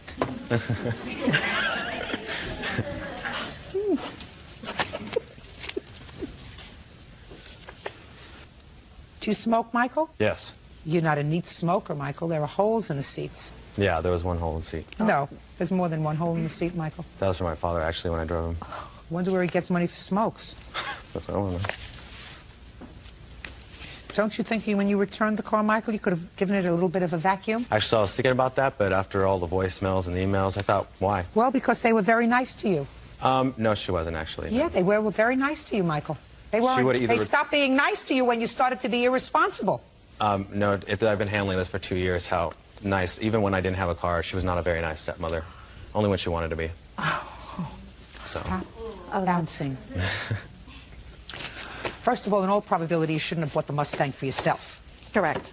Second of all, it was very bad judgment to turn it over to him because you turned this kind of a $25,000 car over to a teenager. He used to take care of it. You were taking a chance. That doesn't mean that he's not responsible. He's responsible for the shortfall. He's a baby. Mrs. Gonzalez, you should not let yourself be taken advantage of by the men in your life. You don't work 2 jobs while the husband doesn't work 1. You know what I'm talking about? That's nuts. You owe your stepmother $5,000, sir, because, while she's certainly on the hook for a lot more than that. That's the maximum jurisdiction that I have. I didn't have What about what? My defense. She wasn't legally supposed to have that give that car to me. In the state of California, Section 570. Listen to me. Listen to me. I want you to take out the code that you're referring to. I want you to rip it in 4 equal-sized pieces, and then I'll give you the recipe. You owe your stepmother $5,000 because you took possession of this car with a promise to pay for it. You didn't. I'm speaking. There's no promise. You did. There's no promise. It doesn't say I can't take that car back. Michael, listen to me very carefully. You did because you made payments on the car for 1.5 years in the exact amount of the car loan. Not more, not less. Because according to you, if you were a little late with a payment, you would make up the late fee. Where's the credit? I didn't do anything Listen to me. Pay attention. I ask the questions, you answer the questions. I'm going to get to your counterclaim and take care of that in the next 30 seconds. You say that your stepmother harassed you. Very much so. Because she kept calling you and asking for the money. Telling me my dad. She was sending you emails. She was threatening you. Yes, she threatened me with my dad, her dad, and herself. Did she threaten to break your kneecaps? No, he just going to come over and take care of me, and, you know, she thinks I'm scared of my dad, and she uses that over and over and over again. Michael, if that's the case, I would have vacuumed the car. Judgment for the plaintiff in the amount of $5,000, that's all. Parties are excused. You may step out. Step forward. James Heffernan is suing the mother of his son's schoolmate, Donna Kane, for the cost to fix his son's violin. James says Donna's daughter is to blame for the damage. Mr. Heffernan, this is your son, I assume, and it is your claim that the defendant's daughter was running down the hall, ran into your son, and damaged his very expensive violin. You want her to pay for fixing it and pay for depreciation of the violin. Ms. Kane says that it was actually your son who was running, ran into the defendant's daughter, and the violin was damaged. Neither of you were there, is that right? That's right. Good. So you may both be seated, and I will see you. Your first name is? Joshua. And yours? Desiree. All right, Joshua. How long have you been playing the violin? I began in the 4th grade. You can put it down, please. Thank you. And the recital was at school, is that right? Yes. On what date? December 13th. How many times had you taken the violin to school? Oh, multiple times. I played with the school orchestra. So often? Yes. And you knew it was an expensive violin? Yes. And when you took it to school, I'm sure your father said to you, be very careful. Naturally. Because you knew you had to be very careful with it? Because it was very... expensive. Now, your first name is? Desiree. Desiree, do you like this young man? Yes. You were friends? Yeah. Are you in the same class? No. You knew each other from outside of school? No. No. We're both in a choir. Different choirs, but a lot of times the choirs come together. So that's where you've seen each other? Yes. Yes. And you've always had a cordial relationship? Yes. All right, Joshua, why don't you tell me what happened? Well, we actually have a diagram if you'd like to see that. I don't. Okay. Well, I was talking to Hannah Benson over here. She's my witness. And I realized that I needed to have a special pair of shoes in order to perform later that night after I accompanied one of the choirs on the violin, and she would also accompany the choir. So I turned around and walked to go get my shoes. And where did you have to go for your shoes? Back down the hallway into the orchestra room where I kept them. So you turned around. Go ahead. I turned around and I started walking towards the doorway. And the doorway is at a 90-degree angle with another hallway. And so as I was walking, Desiree and I collided, and the violin was smashed. You collided at the corner? Yes. Is that right? Yes. So? If she was not running, it would not have occurred. The instance would not have happened. Were you running? Yes. What were you running to? I was going back to the dressing room to get my cell phone. Why? To call my mom to tell her that we were about to perform. Okay. Did you see Josh coming around the corner? No. Is he coming around the corner quickly or slowly? Quickly. Because he was going to get his shoes, right? Yes. Now, were you going around the corner a little bit more quickly than you had walked to where the orchestra was meeting? It wasn't a stroll, but it's most definitely a walk. Joshua, I asked you a very simple question. Were you walking at a quicker pace than you had walked that whole way before you had to go and get your shoes? Yes. Okay, so you were walking quickly too. Yes. Perfect. Now you can be seated, and now you can stand up. And you can sit down. Now we have the story. Your son was walking quickly. Your daughter was walking quickly, running, whatever. They collided at a corner, which one would call an... accident? Yes. And when there is an accident, it's nobody's fault sometimes. So why are you here? Well, my understanding when I had the conversation with my son was that he was walking and Desiree was running. Well, now you know a little bit of a different story. Well, when I spoke to his witness, the witness said she was running and he was walking. But just listen to what just happened here today. Because I said to him, were you walking faster to go and get your shoes than you were before you were going to get your shoes? And he said yes. She may have been walking a little bit faster. She wasn't trying to break what, maybe 3-minute mile? Is that what it is? 4-minute mile. 4-minute mile, whatever it is. I don't do that kind of running. She wasn't charging. She was going to get her cell phone. She wanted to let her mother know she was coming. So they were both walking a little bit too fast. So I don't understand why you're here, Mr. Heffernan. Accidents happen. Not on purpose. It's an accident. Well, I didn't look at it as an on purpose. Right.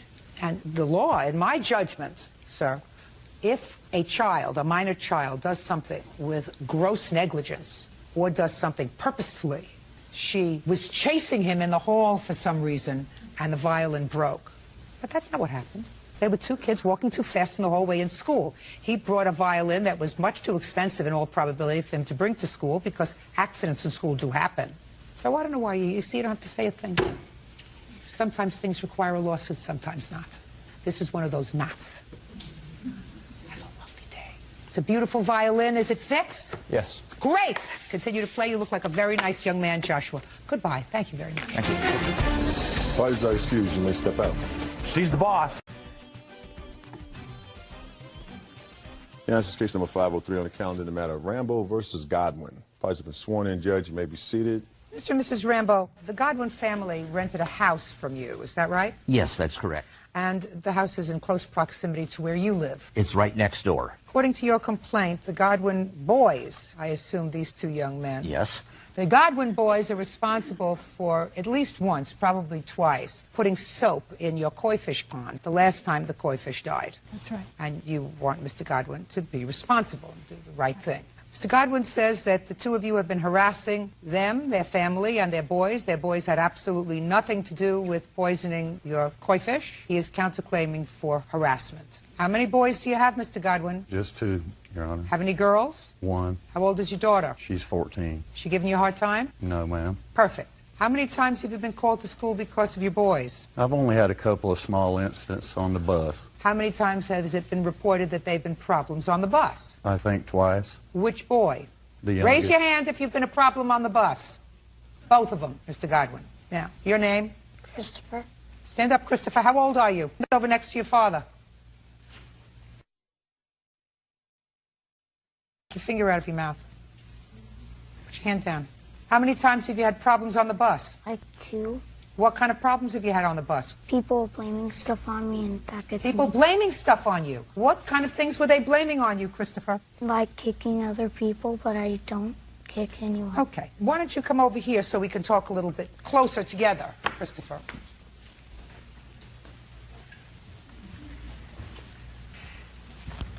Okay. Now, you think he's trouble? Your father? He's nothing compared to me. Turn around, sit right on that chair. Sit up. Turn around. Look at me. Turn him around. That's it. He can do it. He's pretty smart, right? Yeah, I already know my squares. Good. You already know your squares? I know my squares, too. 4 squares equals 8. That's not the question I'm asking you. We're going back to kicking on the bus. Now, your father got called twice. Sit still. Your father got called twice because you were accused of kicking people on the bus, right? Yeah. How many other people were accused of kicking people on the bus? Just you? Yeah, because other people don't like me on the bus. Why do you think that is, Christopher? I don't know. You have no idea? No. And you never kicked anybody? No. What happened when they called your father and told him that you were kicking people on the bus? Do you remember? I got in trouble. What kind of trouble did you get into? I think it was grounded for a day or something. Even though you told your father you had nothing to do with it? Yeah, because they kept coming and coming. Who kept coming and coming? Well, the people kept blaming stuff on me. You mean the grown-ups? Yeah, some grown-ups, some kids, some teenagers on the bus. My dad believes mostly the teenagers and stuff. Because it was a lot of people. Yeah. Now, Christopher, you remember where the koi fish lived? In the pond. Well, I'm asking you. I was never there. Well, they lived in the pond next to Jim's house. Okay. Now you can go sit down next to your brother. Okay. For now. We'll talk later. All right. When was the last time the trouble with the koi fish took place? The last time was on June 6th. June 5th, I'm sorry. All right, Mr. Rambo, tell me what happened on that date. On that day, I went out and started about 8 o'clock in the morning cleaning the koi pond. And this takes about 5 to 6 hours. How often do you have to do that? Actually, in the summertime, probably 3 to 4 times during the summer. And then I do it very first thing in the spring and the very last thing in the fall. Because once the water temperature reaches 56 degrees, fish do not eat anymore. So, obviously, nothing in, nothing out. Got it. Say no more. Okay. That's so enough the water's information. clean. Don't need any more information. All right. Now, how long had you had these koi fish? Approximately 10 years. I built the pond, the whole thing. How many died? There were 2 that died earlier. No, as a result of this. On this particular instance, there were 2 that died. Have the koi fish been poisoned before? Yes, ma'am. When? About 2 to 3 weeks earlier, I went out in the morning, as I normally do, to feed them, and there were 2 of them laying dead in the bottom of the pond. And this really struck me as strange because in all of the years that I've had them, I think I've lost 1 small koi when he was introduced to the pond. Okay. Tell me what you saw when you came out. The pond was full of soap bubbles. Just looked like the kitchen sink when you're doing dishes. And the fish were flopping around, trying to gasp for air. I quickly grabbed the garden hose and put as much water in as I could. And I had to buy some pond salt and then some water neutralizer. And I used 1 bottle of that and had to put in another bottle the next day to get the fish swimming. Okay. So you lost 2. Yes, I did, ma'am. You were working, you had just about completed the job? I had totally completed the job, and I was thirsty. I grabbed a bottle of ice water out of the refrigerator, went back in the living room, and at that point, I heard kids making noises right out by the pond. And I stood up, walked 2 steps over to the front room window, and looked out. I saw the Godwin boys running from the pond onto the driveway, the length of the driveway, run back across their front yard, and I could see all the way up to about 15 feet from the front door. And then I heard the door Now, when you slam. initially saw them running, they were on your property? Yes, they were, ma'am. How long have you known the Godwin boys? We rented to them starting October 10th of 2004. So you've known them a long time? Yes, I have, ma'am. And since October of 2004, you've seen them, would you say, 50 or more times? Oh, 100 times easily. Were there any other boys with them? No, on that day it was strictly Charles and Christopher. Judge Judy continues in a moment. They pulled guns on me. Rambo claimed neighbor John Godwin's boys poisoned their koi fish. John is countersuing for harassment. Now, what time was this, Mr. Rambo? This would have been approximately 2 o'clock. I think it was? I believe it was Wednesday. Is it a school day? Yes, it was, ma'am. What time do your boys finish with school? 2:40, ma'am. What were you doing out of school at 2 o'clock in the afternoon? No, we were still in school. We got done with school at 3:15. Then we came home. You sure this was at 2 o'clock, Mr. Rambo? Yes, I am, ma'am. School does get out. It's a staggered school day. Stand up. It's your father. You have a staggered school day? Sometime in June you get out earlier than others? No, not usually. Do you get out from school some days earlier than others in June? Sometimes when like we need to go somewhere or something, but other than that, then no. When was the last time your father or your mother had to respond to the school with regard to a problem you were having, either in the school or on the bus? Probably like last year, right when school started. I had a problem on the bus with a boy. What kind of problem? Well, he wouldn't stop calling me names, and on the playground, he would all act like he was better than me and stuff. And then he started calling me names and stuff on the bus, so I punched him in the arm. And what happened as a result of that? I got a conduct. Did your father have to go to school? No. Were you contacted by the school, sir? I was contacted by the school and the bus driver, yes. And he was actually suspended from using the bus for 3 days. And after he was suspended, what was the consequence at your house? Well, at our house, we take video games, TVs, computer, and that's what grounded is. They can't go anywhere, and they have no media.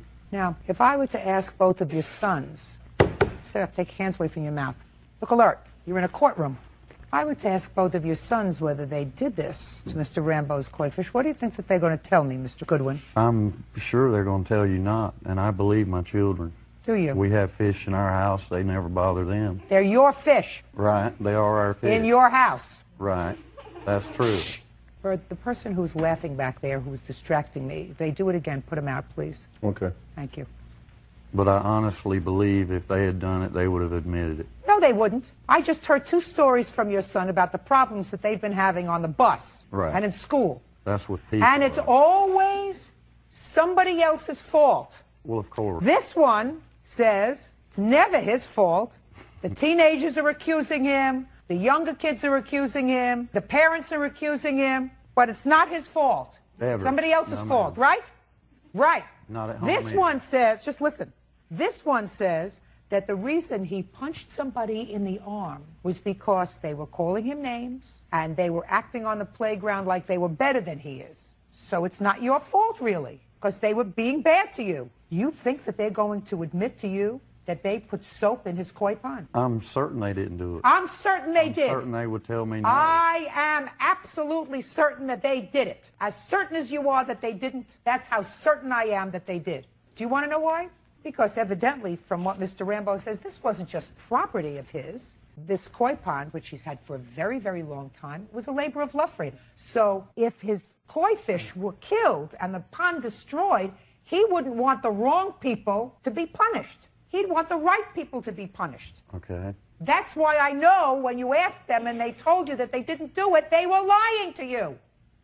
That's how I know. Do you understand what I just said? No. What I just said? Because if you don't understand, I'm going to say it again. Yeah, I understand. Now you can sit down. No, I changed my mind. Now you can both stand up. May I ask a No, question? I'm not finished with your boys yet because you didn't start with them, so I'm going to finish with them. Now, your father says that the reason Mr. Rambo is blaming you is because he doesn't like you. But that's not true. That doesn't make sense. Why would he want to blame you because he doesn't like you if somebody else actually did the damage to his property? I have no idea. That's right. You know why you have no idea? No, ma'am. Because Mr. Rambo saw you and your brother running away from the koi pond, where you put something, just for fun, because that's what boys do, Mr. Rambo. That doesn't make it right. It's almost like an attractive nuisance for 2 kids who've got too much time on their hands and not enough discipline at home. Because for 2 young men who are ages 8 and 10 to have the kind of school reports that get them suspended from the bus and have you down there answering problems with regard to this little one, that's not a good start. You're right. Your father bought you video games? Yes, ma'am. Yes, ma'am. What's your best friend's name? His name is Adrian. What's the boy's name that you like the least in school? Jesse. All right.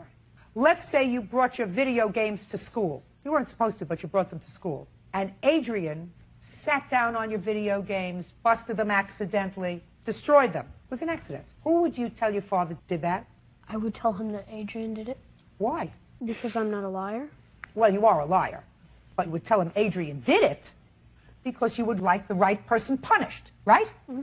You wouldn't say Jesse did it even though you don't like him. You would tell your father that Adrian did it because you wouldn't want Jesse to be punished for something that he didn't do to your property, even though Adrian's your friend. Does that make sense to you? Yes, ma'am. Now you can sit down. You too. Okay, now let's get to your counterclaim. My counterclaim is that for 7 months, this gentleman and his wife have been harassing me. They've pulled guns on me, They've threatened to pull guns on my children. They've approached my caseworker and showed her physically a .30-06 rifle. They continue. 7 months later, we're going to file a suit for some fish. Really, I don't believe my children did it. Mr. Goodwin, Mr. and Mrs. Rambo evicted you from the house. Right. You think you were good tenants? We tried to be as good as possible. Yes, I don't ma'am. understand what that means. I don't understand what we tried to be as good as possible means, Mr. Goodwin. Let's put it this way. 2 months after I moved into the house, I had a heart attack and I had a 5-way bypass. I was disabled at that point. I lost my business and was unable to pay the rent. However, I applied for every public assistance program I could come up with and managed to pay off a couple, 2 or 3 months of rent through that. So what you're telling me, Mr. Goodwin, is that because of your physical condition, you stopped paying rent. I was unable to work, yes, ma'am. And what about your wife? My wife was working and she paid what she could. When did Mr. Rambo begin eviction proceedings? I don't really recall. In what month? Seems like it was March. And you and your wife felt that Mr. and Mrs. Rambo should probably be a little more sympathetic about your position? Not really, but I didn't expect them to pull guns and make threats toward my kids and let my dogs out of their fence. Let me ask you this, Mr. Goodwin. Okay. Between the time you moved in, which was when? October, I believe. When was the first incident, according to you, involving Mr. and Mrs. Rambo? Well, it was after my heart attack, probably January. So October, November, December, January. So for 3-4 months, you had no problem with them? No. What do you think happened, Mr. Goodwin, after your heart attack, sir? What do I think happened? Yeah, all of a sudden you were perfectly happy living there. Everything was fine. You were working, paying your rent. There was nothing wrong with Mr. and Mrs. Rambo. They rented you this house, you and your wife and your 3 children. You lived there. You paid rent. Everything was fine. Okay, so something happened. What I'm asking you is, what do you think happened to these people? You think that they had a psychotic breakdown? Well, I think he did. Yes, ma'am. No, that's not what happened. You know what happened? I'm going to tell you what happened. I'm going to tell you what happened with regard to the boys, anyway. He started eviction proceedings against you, and you and your wife were very upset, as understandably, because you had no place to go. And your children overheard all of this discussion that was going on in your house. And as a way of getting even with Mr. Rambo, they poisoned his koi pond. That's what happened. When being in court for your sons, I hope, will be a memorable, negative experience that they will not want to replicate. But I certainly hope that this one experience for them when they're very young will demonstrate this. Sometimes there are judges that aren't smart. Most often, they will find that the judges are smarter than they are. And if something doesn't make sense, it's not true. And Mr. Goodwin, it doesn't make sense for these 2 people to accuse the wrong people of damaging their property. It doesn't make sense.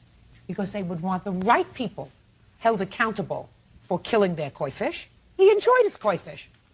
Okay, I'm dismissing your counterclaim, Mr. Goodwin. You have no counterclaim. I'm awarding the plaintiff a judgment of $326, as he has requested. Quite frankly, Mr. Rambo, I would have awarded you more. Better watch it, boys, otherwise I won't be the last judge that you see. You got it? Good, that's it. Parties are excused. You may step out. Because he's a mean... Cassandra Duenas. He's suing exotic pet store owner Brian Chow for money from a snake breeding business. Court come to order. All rise. Have a seat, everyone. Hello, Judge. Case number 212, Duenas versus Cho. Thank you. You're welcome. Ms. Duenas, it looks to me from your papers that you decided to go into a business with someone. Yes. With whom? With the defendant, Brian Chow. And you know him how? He's a family friend. And you know what his business is? Yes. What is his business? He currently sells reticulated pythons, snakes, exotic animals, monitors, lizards. And you like those things? My ex-boyfriend did. Did you? I was more for the investment part. Okay. I was the investor at the time. At the time you reached out to this family friend who was in the exotic snake business, your idea was to create a business. No, Your Honor. It was actually the defendant's idea. I don't care whose idea it was. Your idea was to create a business with your ex-boyfriend. I agreed to the business, but it wasn't our idea. Whether you agreed to the business or not, you invested money in the business. Yes. Which means that unless there's something wrong with you, and I see that there is not, you wanted to go into business with the defendant. Yes. So let's be easy. Okay. And at the time that you wanted to go into business with the defendant, I'll get to what the nature of that business was in a second. I know it had something to do with that wonderful-looking snake. You had a boyfriend. Yes. And the boyfriend liked snakes. Yes. And you went along with the ride. Yes. What month and year were you still with the boyfriend when you decided to go into the business, which you will explain to me? Back in November of 2019. So right before COVID. Yes.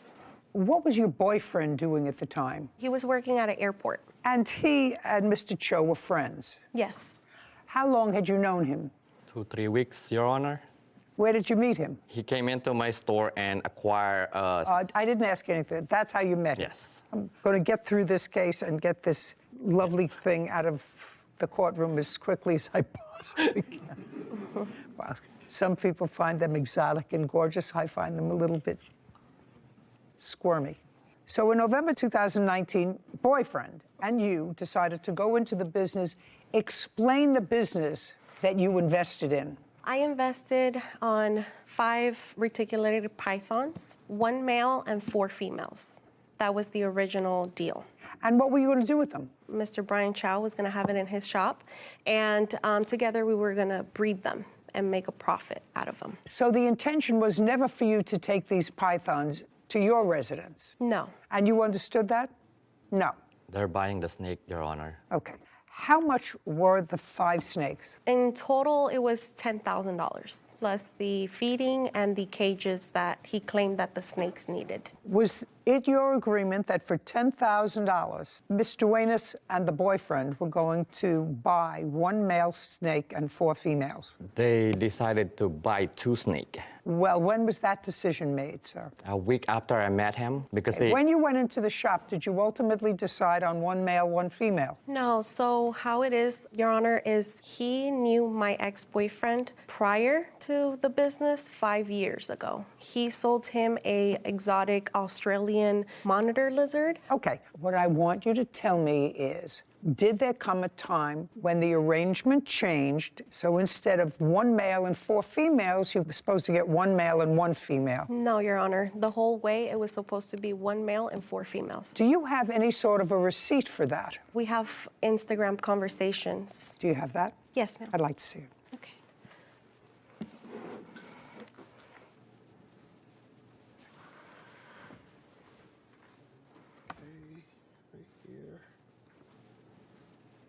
One male, 4 females. The guy's asking $15,000 for all, and then he says, I'll drop it to 12. Then somebody, I don't have 12 now. I just spent a lot on my monitor. Let's go the rest. Okay, so he said, I don't have that money now. He says, I'm getting 16 lace monitors. You remember that discussion? And then that's a big investment for me right now. I'm saving up to get a house, but I'm down to breed my monitor with any of your monitors. Keep going. So far, I don't have a contract. And then somebody says, no, you pay half and I pay half. Who wrote that? He did. No, you pay half and I pay half. Then you say 6,000. I'm short 6,000. I want to get them, but I'm low on cash till next month. And that's from you. That's from the reptile. I have to say it, Your Honor. Okay. If I invest half with you, what will be my return and in how long? Think about it. That's will be the baby's mix price. JTK Reptiles, that's you. Somebody's on their way. That's you and your boyfriend? Yes. We were on our way to give him the money.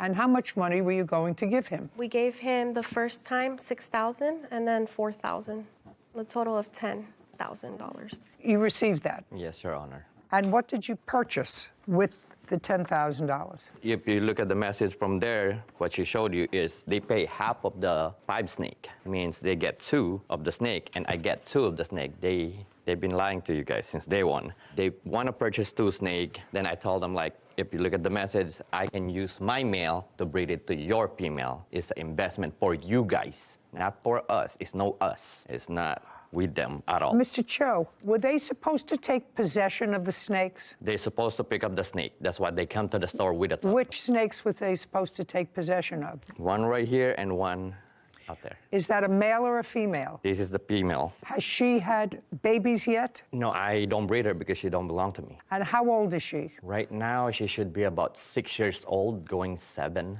How long do they live? Over 30 to 40 years, depends on how you take care of them, like I take care of them. And there's another one outside the courtroom that's the same as this one. Also a female? Yes. And you gave them the $10,000. He acknowledges the $10,000. So we have a verbal contract that you were going to pay for some snakes. He was going to order the snakes for you, which he did.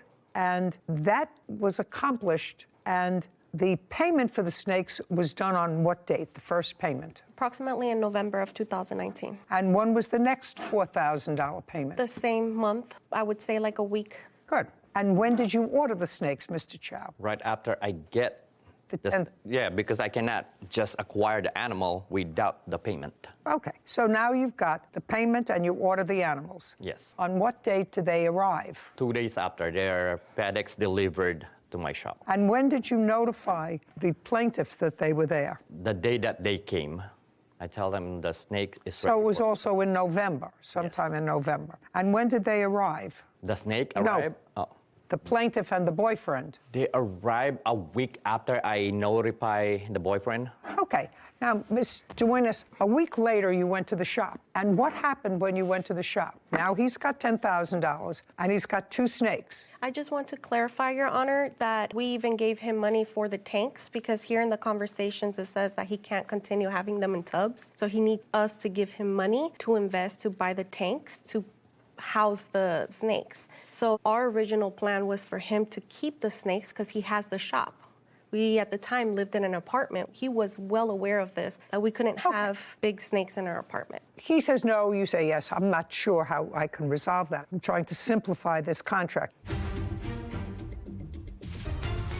Cassandra Duenas claims exotic pet store owner Brian Chow owes her money for a snake breeding business.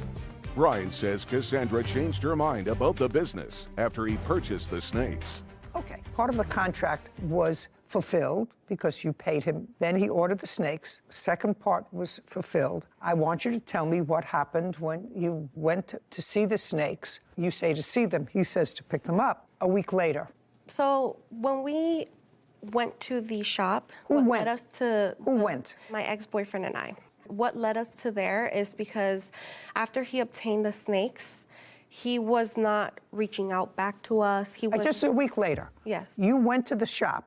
He notified you that the snakes were there. There's no question about that. Now, you went to the shop for what purpose? Because he switched it and then he said it was 2 snakes when originally the plan was 1 male and 4 females. That 1 male was going to breed with the 4. So right out the back, he lied to us what our agreement was here, that he clearly texted us and said 4 males and 1 female. So it was 5 snakes. So we went to the shop. Yeah, but there was a problem there with pricing in the Instagram messages, a suggestion, because some of the texts were unavailable.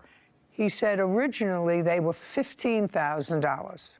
And then there was some discussion of $12,000. And then there was some discussion of $6,000. He says he'll pay half and you pay half. And there, I can imagine that there was some sort of an agreement for you to keep the snakes if you were going to pay half.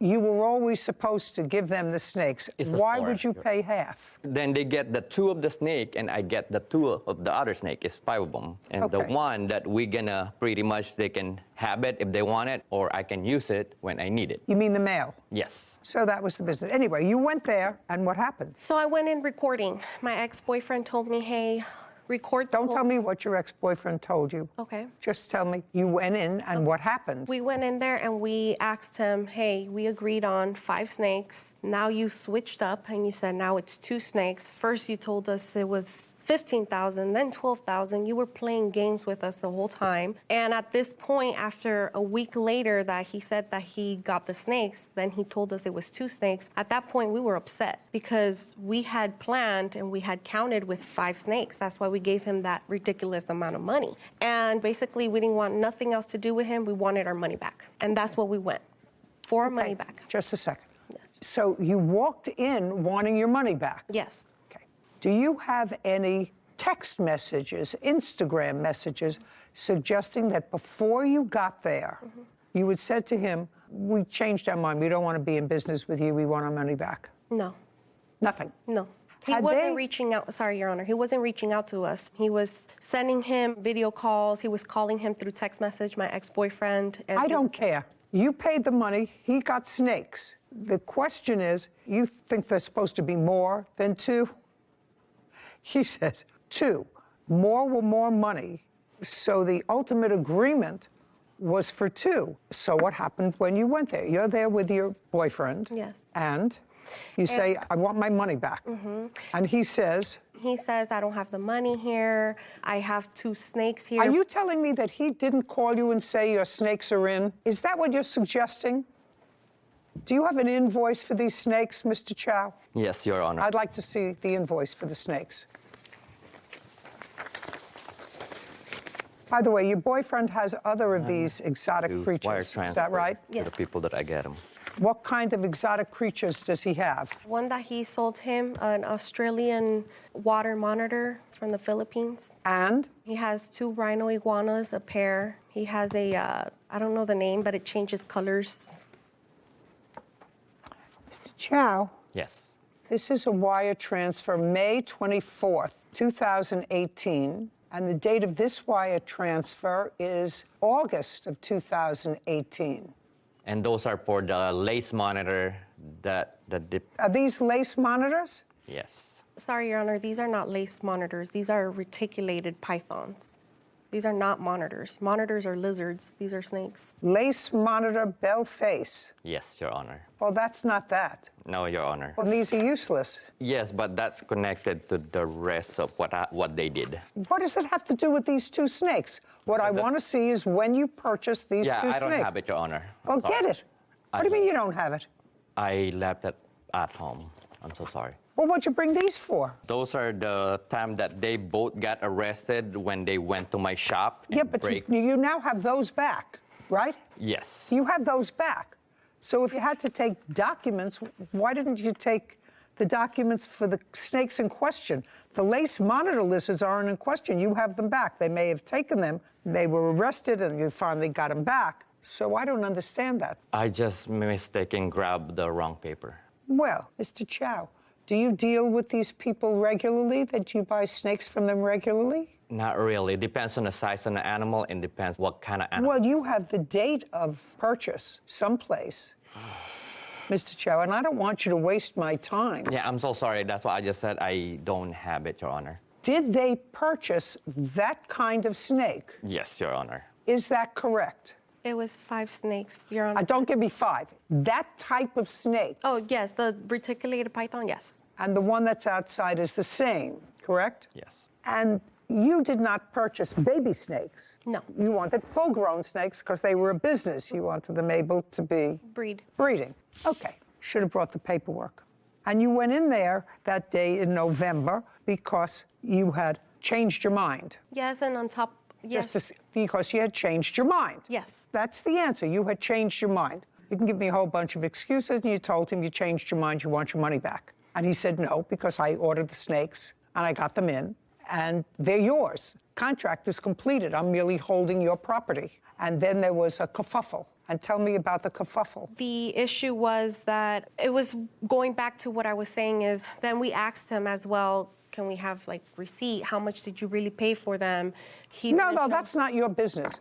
That's not your business, how much you really paid for them. He made a deal. You paid him. If he got them for $2,000 and you paid him $10,000, that's nothing. The kerfuffle, let's draw this down to its most simple English. You wanted your money back, and you wanted to cancel this contract. Yes, it's just when we arrived, those weren't the snakes that we ordered. These were the breed of it, is the ones that he was putting here on Instagram, which I have, which is not those. So we ordered something and we got something else. So is what you're telling me, you went there to pick up your, because now it's changed. You went there to pick up your snakes. When you got there, they turned out to be a different breed. It's like the pythons, right? Yes. They're pythons, but it was a different kind of python. Now you're telling me because it was a different python, you wanted your money back. Yes, because it wasn't what we paid for. It's like we paid for a Ferrari and we got a Toyota, basically. It's basically You know nothing about pythons, so you're taking your cues from your boyfriend because that's his strong suit. Is it yours as well? No, I'm just the investor. Right. So your boyfriend had a conversation with him and said, those aren't the snakes that I ordered. Yes. Okay. And I want my money back. Yes. And you said you recorded all this. Yes. I'd like to see it. Cassandra Duenas is accusing exotic pet store owner Brian Chow of wrongfully keeping money for a snake breeding business. Brian says he fulfilled their agreement and claims Cassandra stole property from his store. And you said you recorded all this. Yes. I'd like to see it. Okay. You just press play. Which one? Oh, right here. And then you press that. This one? Yes. Okay. Ready? You guys just want to do the money back. Yeah.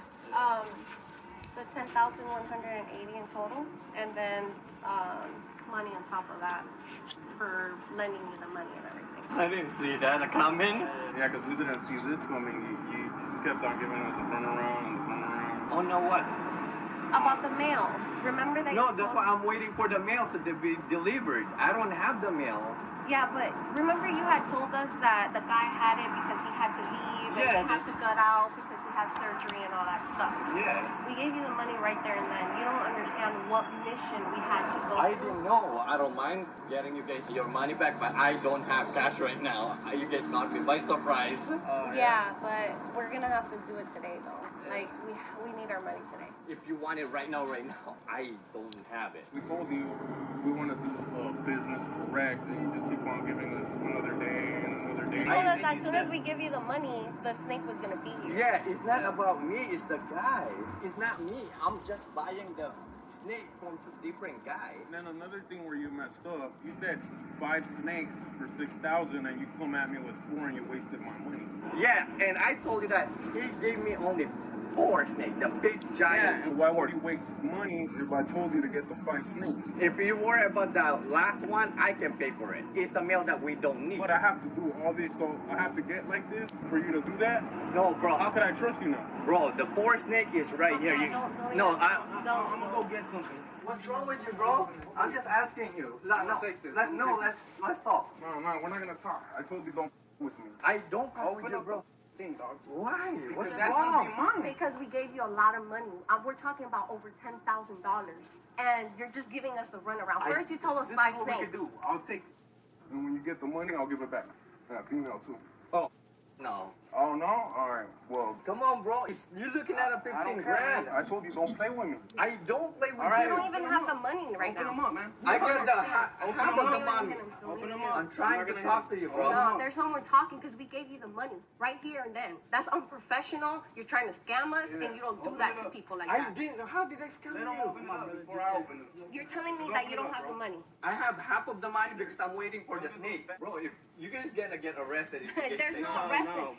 We're just getting what you took from us. Over $10,000. I'm trying to talk Over to you. $10,000. I'm trying to talk to you. No, we try to talk to you. You're telling us you're gonna have the money. I have everything in video. I don't care. You can record me, bro. All right, so are you gonna You don't play with people's money. You can call You owe me whoever you over want. $15,000. This is 15 grand. We don't care. Can you call a cop, please? No. All right, watch out. Back away. I told you, don't play with my money. What are you doing? What do you mean? He owes me money. I don't care. Get out. Get out. Get out. Get out. Get out. Get out. Get out. Get out. Let them alone. He owes us money. He owes us money. He owes us money. They're gonna deal with it. We don't believe. Now I'll play that video, please.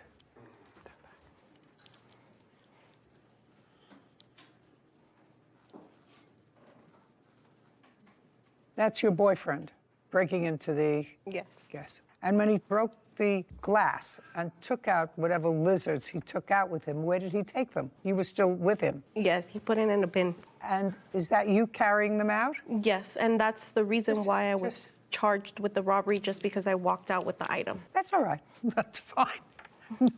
That's a co-conspirator. Ultimately, the lizards that you took were returned to you. Yes, Your Honor. And it seems, Mr. Chow, at the beginning of this case, I must acknowledge to you that I was sympathetic to your position, that they had ordered snakes. You ordered them, you got them. Yes, Your Honor. And then the contract is completed. Uncross your arms. Yeah, I'm so sorry. But it's clear from the tape that the plaintiff played for me that you acknowledged that you did not fulfill your end of the contract, that you were blaming your inability to fulfill your end of the contract on some third party.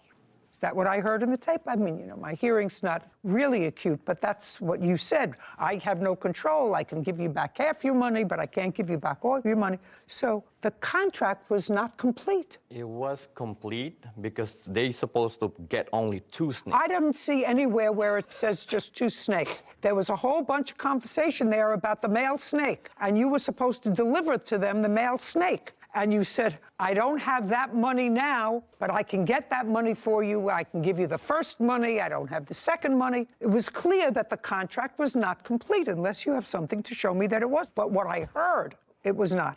That doesn't mean that Ms. Duenas has the right to break your property and to steal property that belongs to you. What they do is they come into a court and say, you have my money. The contract was not fulfilled. I want my money back. That's what you do.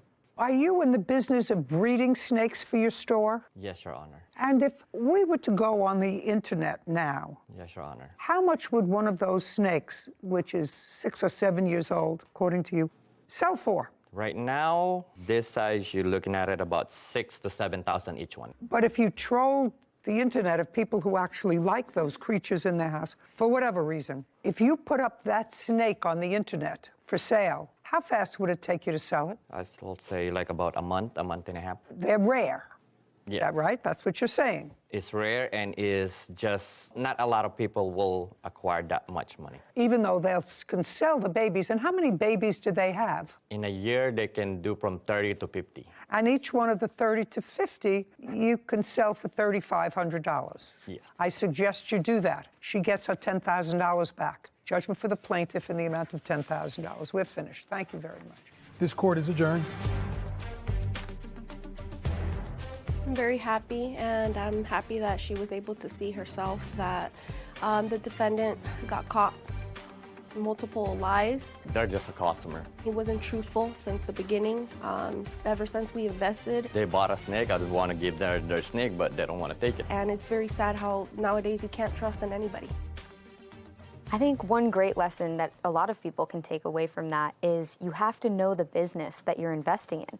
I can appreciate she was sort of doing it for her boyfriend and he had the knowledge about the exotic animals, but that's her money at the end of the day. And if you're going to put your own hard-earned money on the line, it should be a business that you at least put in the time to learn about. Understand. Exactly, so that you don't have to rely on somebody else to make the right decisions. Who's going to be gone tomorrow? Exactly, exactly. And your money who potentially could, and then you're left on your own, having to sue and navigate a field that you really know nothing about. Smart. And it was also an example of a contract that was not fully executed. I actually thought when I started the case that there was an offer, an acceptance, you performed, paid the money, got the snakes, and then you can't change your mind. Once you get it, you say, well, I changed my mind, but that's not what happened. Nope. And her video demonstrated that that's not what happened because Mr. Chow started to waft. Well, it's not my fault I don't have your mail. It's another guy, and I would give it to you, but I can't give it to you as soon as I get it, you know. So he did not deliver on the contract. So I had very little compulsion other than to say, you don't have to take the snake and you get your money back. Anyway, done. And the snake is gone. Nishera Garrett is suing her former friend, Michael Kodia. and his girlfriend, Brianna Serrano, for a personal loan, car damages, and an assault. Court come to order. All rise. Have a seat, please. Hello, Judge. Case number 2056, Garrett versus Codio scenario. Thank you.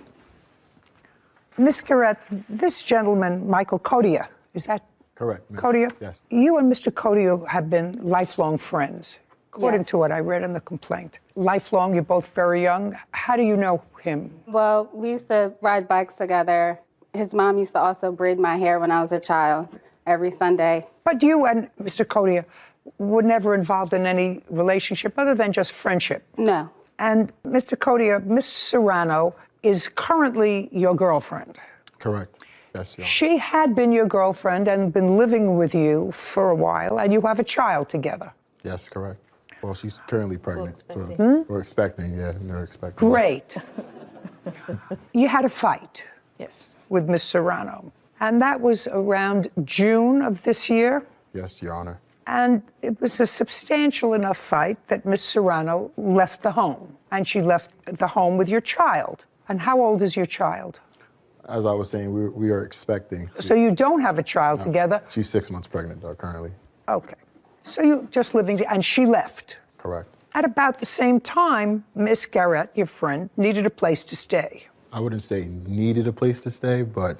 What would you say? It was more like, I kind of had a clue, like she had a place to stay, but it was just one of those situations. No, look over here. Look over here. Okay. Sorry. Now, Mr. Codia, I want you to understand there are very few stories that are new under the sun. I want you to really understand that. I have children. I have grown grandchildren, boys and girls. I've seen all the movies that I want to see about romance and guys. So your girlfriend leaves you. Yeah. Yes. And would it be fair to say that you invite Miss Garrett to come and stay with you? Yes, it would be fair. Had you ever invited her to come and stay with you before? No, I have not. Not in the current apartment that I'm staying in right now, no. Had you in another apartment? No. So the answer is you had never invited your friend to come and stay with you before? No. Interesting. So on June 27th, she left. On what date did you invite Miss Garrett to come and stay in your apartment? June 16th. June 16th? Yes. So 11 days before Miss Serrano left? Miss Serrano left about a week prior to her coming. What date did you leave, Miss Serrano? Do you recall? I don't recall. I recall it was the end of, or mid-June of this year, I would say. I had personal things going on, so I really wasn't, Now, Miss Serrano, I'm going to ask you why you left. We had a falling out. Me and Michael had a falling out. Yes. What did you and Michael have a falling out about? Well, at the time, my mother was in the hospital, so that it was a disagreement surrounding having to move back home and take care of her in the household. And? And that was pretty much it. Well, what did he say? He said he didn't want you to, and you... Yeah, he pretty much, long story short, didn't want me to move back to my mother's house, so that caused, Okay, so he wanted you to stay? Yes. Yes, he wanted me to stay, but, He wanted you to stay. Now, did you know that the two of you were expecting at that time in June? Yes. So he knew that you were expecting a baby, that you wanted to go back to your mother's house because she was ill and you wanted to help take care of her. Is that correct? Correct, yes. And despite the fact that he said, don't go, you left. Yes, ma'am. And you went home. Yes, ma'am. Okay. And it would be fair to say that he was annoyed. Yes. Oh, I'm getting this whole picture now. It's so easy. Okay. And about a week later, he invites this attractive young lady who's been a friend of his for a long time, a non-romantic friend, to move into the apartment. Yes. You know that was nasty, right? Oh, no, yes, I know. You know that was nasty. That was an agreement between them. No. But you know that was a sort of a nasty thing to do. Oh, no, I'm fully aware. Yes, ma'am. I just want you to know what you're sort of dealing with. Yes, I'm fully aware of what I'm dealing with. Thank you, though. Thank you. I appreciate it. Thank you. Okay, good. Okay, so, Mr. Codia, I wanted to sort of get even a little bit. You invite Miss Garrett to come and move in, no rent or anything, because you didn't have an agreement to pay rent. You weren't going to pay rent or anything, and you moved in. And you moved in on? I moved in on the 1st. On the 1st of? July. July 1st. Now, Miss Serrano, I'm going to come back to you because this is Such a fascinating story. Oh, Lord. Such a fascinating story. And he deserves to get dumped on a little bit. Oh, there's more where that came from, yes. I said that's more where that came from, yes. Okay, and between the time you left and July 1st, when Miss Garrett was invited to come to stay at the house, were you in communication with Mr. Codia? Yes, I would say like every day or every other day we spoke, arguments, you know how it is. Yeah, well, first of all, you're pregnant and you have emotions and then you're taking care of family members and whatever, and so I got it. Did he tell you that Miss Garrett was moving in? Yes. When? I would say I found out around like the 27th, 28th. Of June? Yes. Tell me how you found out that she was moving in. I believe at that point she was already moved in at that point. Okay, and what made you think that? Just based off of how the conversation went or how he told me. Tell me what he told you. What I was told was that a friend was moving in to solely cook and clean. Nishira Garrett claims her former friend, Michael Codia, and his girlfriend, Brianna Serrano, owe for a personal loan and an assault. Tell me what he told you. I'm curious. I want to know. What I was told was that a friend was moving in to solely cook and clean. That's what I was told. Okay, did he tell you who? Who it was. I never met her. But he told you who it was? Yes, he told me who it was. And that made you, I would probably guess, a little annoyed and unhappy. I mean, I was annoyed. I would be annoyed. I mean, I was annoyed because I had personal things going on, but in between that time before actually realizing that she was living at my apartment, I actually had a brief interaction with her. I met her at a park. I met her. So... Between the time you moved out? Yes. Okay. Was it you met because you contacted each other, or you met by accident? We met because me and Michael just, had a conversation to have had at that point in time. I'm assuming she was there in the area, so he just wanted to kill two birds with one stone. He said, do you want to meet the person, who's there, who I'm living with, and that's how it went. And was it a cordial meeting? Yes, it was. You met her, she met you? Yes. And he said, I just want you to meet the lovely-looking girl that I'm now living with because you went home to take care of your mother. I guess so, if you wouldn't have put it... Yes, he... Don't forget.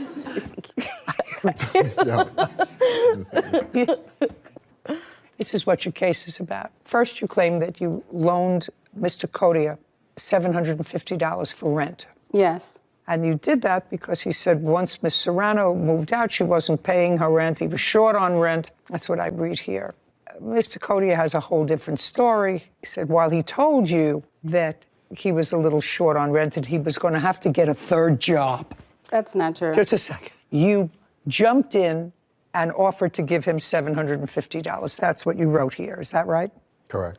Now, Mr. Codia, did you tell Miss Serrano that somebody was moving into the apartment just to cook and clean? That's what she says. Yes, that's exactly my words. Exactly my words, yeah. That's exactly what you told her. Correct. You didn't tell Miss Serrano, the soon-to-be mother of your child, that you had a roommate who was paying rent. I did not. Miss Serrano, what kind of work were you doing when you were living together in June? I had a work-from-home position, will still currently do as a Medicaid specialist. Were you sharing rent with him? Yes. Everything was 50-50. Did you pay him any rent in July? No, I did not. Did you pay him rent in June? Yes. So you paid him the $750. That was your share of the rent? Is that what your share was? That was my share of the rent. June was already paid for. July I did not pay because I did not believe I was going to be there. Okay. Tell me what he said to you that caused you to give him this $750. Well, he texted me one morning and said that Brianna was no longer going to pay her half of the rent as of July, and that if he could... You were living there already? Yes, and if I give him $750, he would give it back to me.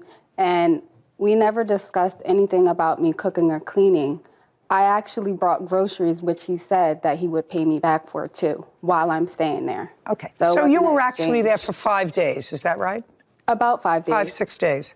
And at some point around the first week in July, July 5th, 6th, or 7th, you came to the apartment. Yes.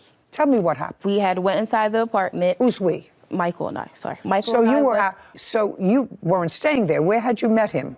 We actually met at work. We've been together for a year and a half. I understand that. Yeah.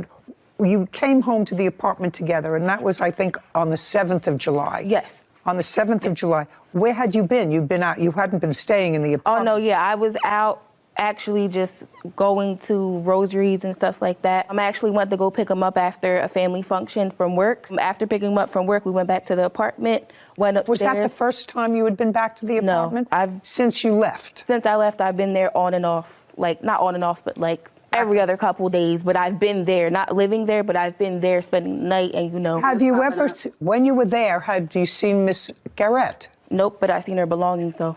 Okay. But you knew she was there because he told you that she was there. Exactly. So on the 7th, you picked him up, you went back to the apartment, and you'd been there before, but you had never actually physically seen her in the apartment. Correct. Despite the fact that you knew she was there. Correct. Because you had been introduced to her. Correct. Okay. And what happened? So we went upstairs. She seen that I was with him, and I guess that must have made her mad. No, just tell me what happened. So there was an argument. Tell me what the argument was. I don't even know what the argument was, honestly. She just seen me, and then there was an argument that unfolded about what I still don't know still to this day. Okay, so now Miss Garrett, they came home, and? Okay, so them two never came in the apartment together at all that night and previously. No, just tell me that night. Oh, that night. So me and Michael discussed that, hey, listen, things are not working out. He has had multiple people in and out his house, and he was making me very uncomfortable, as well as Miss Serrano popping up. So what do you say? He's had multiple people in the house? Guys, women every night. I would sleep in the park. One night I slept in the park because he had Miss Serrano popping up at 3 o'clock in the morning, her throwing my things around, telling me to get out the house. So I had to go in my car and go sleep in the park. And we had conversations that night when it happened, when she popped up. Hey, can I go? What date was that? It was, I want to say July the 2nd or the 3rd. Okay. Yeah. Before the 7th. Right. Okay. And that's when you went out and slept in the park? Yes. Just a second. Mr. Cody, you remember that evening? Yes, I do. Okay. And that evening on July 2nd or 3rd, Miss Serrano was around. And they don't get along. They do not. Which is exactly what you anticipated. Of course. When you invited her to stay with you. Sadly. Absolutely right. Mm-hmm. Going to have 2 women fight over the prize, the grand prize. Okay. Did you take $750 from her? No, I did not. Did you? I didn't ask you with a loan. Yes, I didn't ask you. She has proof that she gave it to you. Yes, she Okay, so let's not play. Did you take $750 from her? I did. So it goes back to her. That's $750. Now we're going to get to what she alleges is the remainder of her lawsuit, which is damages for assault. Okay. On the 7th of July, there was some sort of an altercation. You want to tell me what that was? Yes. Nashera Garrett has accused her former friend, Michael Codia, and his girlfriend, Brianna Serrano, of damaging her car and assaulting her. Now, on the 7th of July, there was some sort of an altercation. You want to tell me what that was? Yes. So that evening, I went into the house, and he had his witness, Darius, there. And this person? Yes. And me and Michael had conversations about him before, and I just thought it wasn't a good influence. So that evening, I walk in the house, and I'm sorry, let me back that up. I asked Michael if he's gonna have men come in the house, could he please be there while I'm there with them? Because I didn't feel comfortable. He said yes. So when I walked in that evening and saw Darius there, I texted Michael and said, Michael, we need to have another talk, because every talk we have, I'm thinking that we're having understandings, but we're not. So, and Darius set up a whole twin-sized bed up in the living room. So I went out to my car. I said, Michael, when you get home, I'm in my car, so meet me in my car when you get off. It was around 8:30 when Michael had came, and I was sitting in my car. Me and Michael were talking. And was he in your car with you? No. He was outside of my driver's side. So that's when Miss Brianna came, and she started hitting him upside his head. And I tried to get out of the spot that I was in. And next thing I know, my window's down, and she comes and she's attacking me, punching me in my face. She keyed up my car. When she first came up to my window, she keyed my car. Yeah, I can show you. What? Okay, did you file a police report? I didn't. Why? I just didn't. I took care of my bruises and my scar. I did call 911, but then I hung up. I just didn't. And Okay. Do you have photographs of your injury? Yes.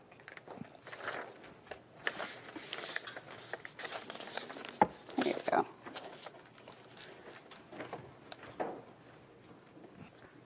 So what you're telling me is that this was a scratch across your chest. Mm-hmm. And that's a scratch that was caused by Miss Serrano. Yes. And that was in July. Yes. Ms. Serrano, I'd like to hear your version of what happened on the 7th of July. Like I said before, there was just an argument that took place. That was I want you to start the argument from the beginning. Okay. Okay. She's outside in her car. Mm-hmm. Michael is talking to her at the car. Oh, yeah. Did you drive over there or did you walk? How did you get there? I parked my car like in front of the house because they were on the side street. So I walked. So you walked there? Exactly. You parked the car. Now, let me ask you a couple of questions, Ms. Serrano. Yeah. Did Mr. Codia ever give you an indication that Miss Garrett was no longer going to be living there? Not that I could recall, no. Well, I want you to try to recall. I was told after that whole day went, the day after that, the conversation was going to be for her to leave the house. Okay. And what were you coming over for? What brought you over there at 8 o'clock at night? For him. What do you mean for him? Well, he left something in my car. He left a charger or something. It was something he left in my car that I was returning back to him. Did you tell him you were coming over? Nope. I just popped up. The answer is no. No. You were curious. Yes, I was. Of course I was. There you are. Mm-hmm. I'm sorry. See what's happening to him? This fly is getting vengeance on him. Not getting on me too. What the hell's going on? Oh, you got a swapper too, wow. I'm waiting for it to come over here. Did you seek medical treatment? I did not. Mr. Cody, I'm going to wrap up this case because I really understand it.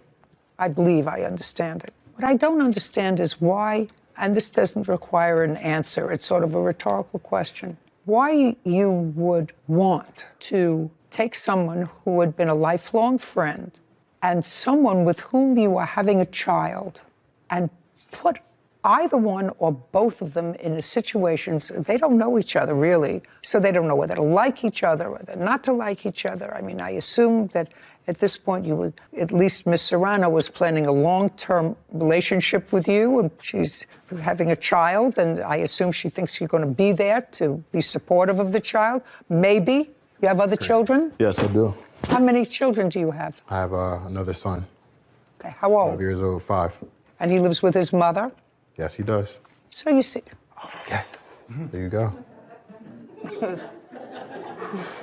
This one's a pesky one. I'm usually good at it. I missed it before. I don't know why you would put them in a situation where they would dislike each other all to satisfy your ego. Wow. Oh, that's exactly what you did. You put them in a position where two apparently nice ladies, both of whom care about you in different ways, you put them, well, do you care about him? Yes. You think she cares about him? I've never, the entire time I was with They just know each other for a long time. It was way before me, so I guess if you would have put it like that. And they also went to senior prom together. Just a second. Wow, like I didn't ask you. I'm sorry, Your Honor. I didn't ask you anything. This is not a shout out. What I'm telling you is it goes to his character. He knows her for a long time. They never had a romantic relationship. With you, he's had a romantic relationship.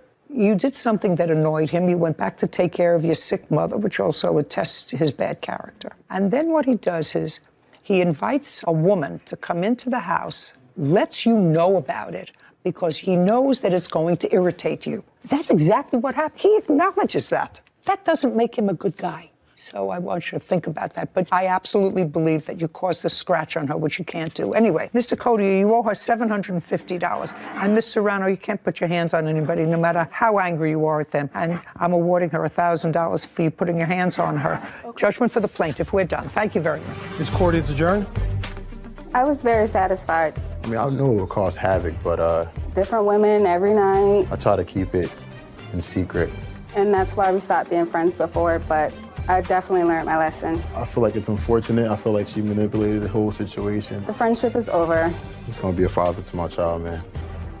After working with you now for almost a year, I'm starting to get so jaded from these cases that I'm starting to think that just staying single might be my best option if these are the alternatives. Yeah. Just blows my mind. He admitted to just pitting an old friend and your fiance, who's pregnant with your child, against each other. To satisfy your ego. Yes. Sounds like a terrible idea, was a terrible idea, turned out to be a terrible idea, and it'll land you in court on occasion. You're right, but rethink that staying single part. Think about it. Clun for a semi-automatic rifle. Court come to order. All rise. Have a seat, please. Hello, Judge.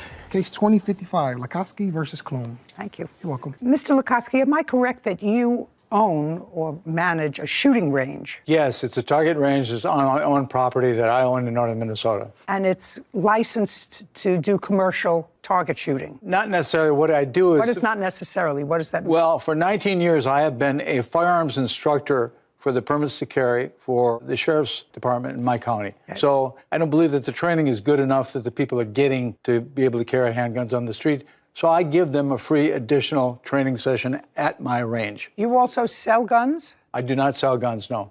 How do you make money, is my question. So I give money by charging people for the class. Well, that's what I'm talking. You charge people yes. to use, and you don't need a license to run that sort of operation in your county. No, you have to be a registered NRA instructor, which is also, you know... Are you? Yes, I am, ma'am. For how long? Oh, I've been doing this for 19 years. The case is really not very complicated, but let me see if I can break it down to its most basic elements. There was a gentleman who regularly came to your range. Yes. And his first name was? Jim. How long had he been coming to your range? A couple of years at least. And then, according to what you indicate in your complaint, and Mr. Clun doesn't deny it, he got sick. And according to you, the nature of his illness, you felt prevented him from using a heavier weapon. Yes, ma'am. And so you loaned to him, because of his illness, a rifle. Yes, ma'am. What kind of rifle did you It loan? was a sporting rifle. It was very lightweight. What kind?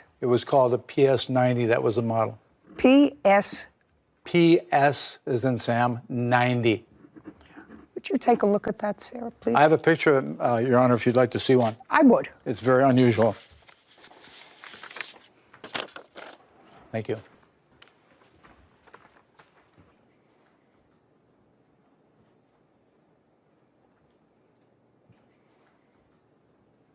Okay. I see it. Thank you. And on approximately what month and year did you loan Jim this gun? Well... Well is not an answer, so let's think carefully, because we know we're coming to probably a month approximately before he died, which was I don't know September. when that was.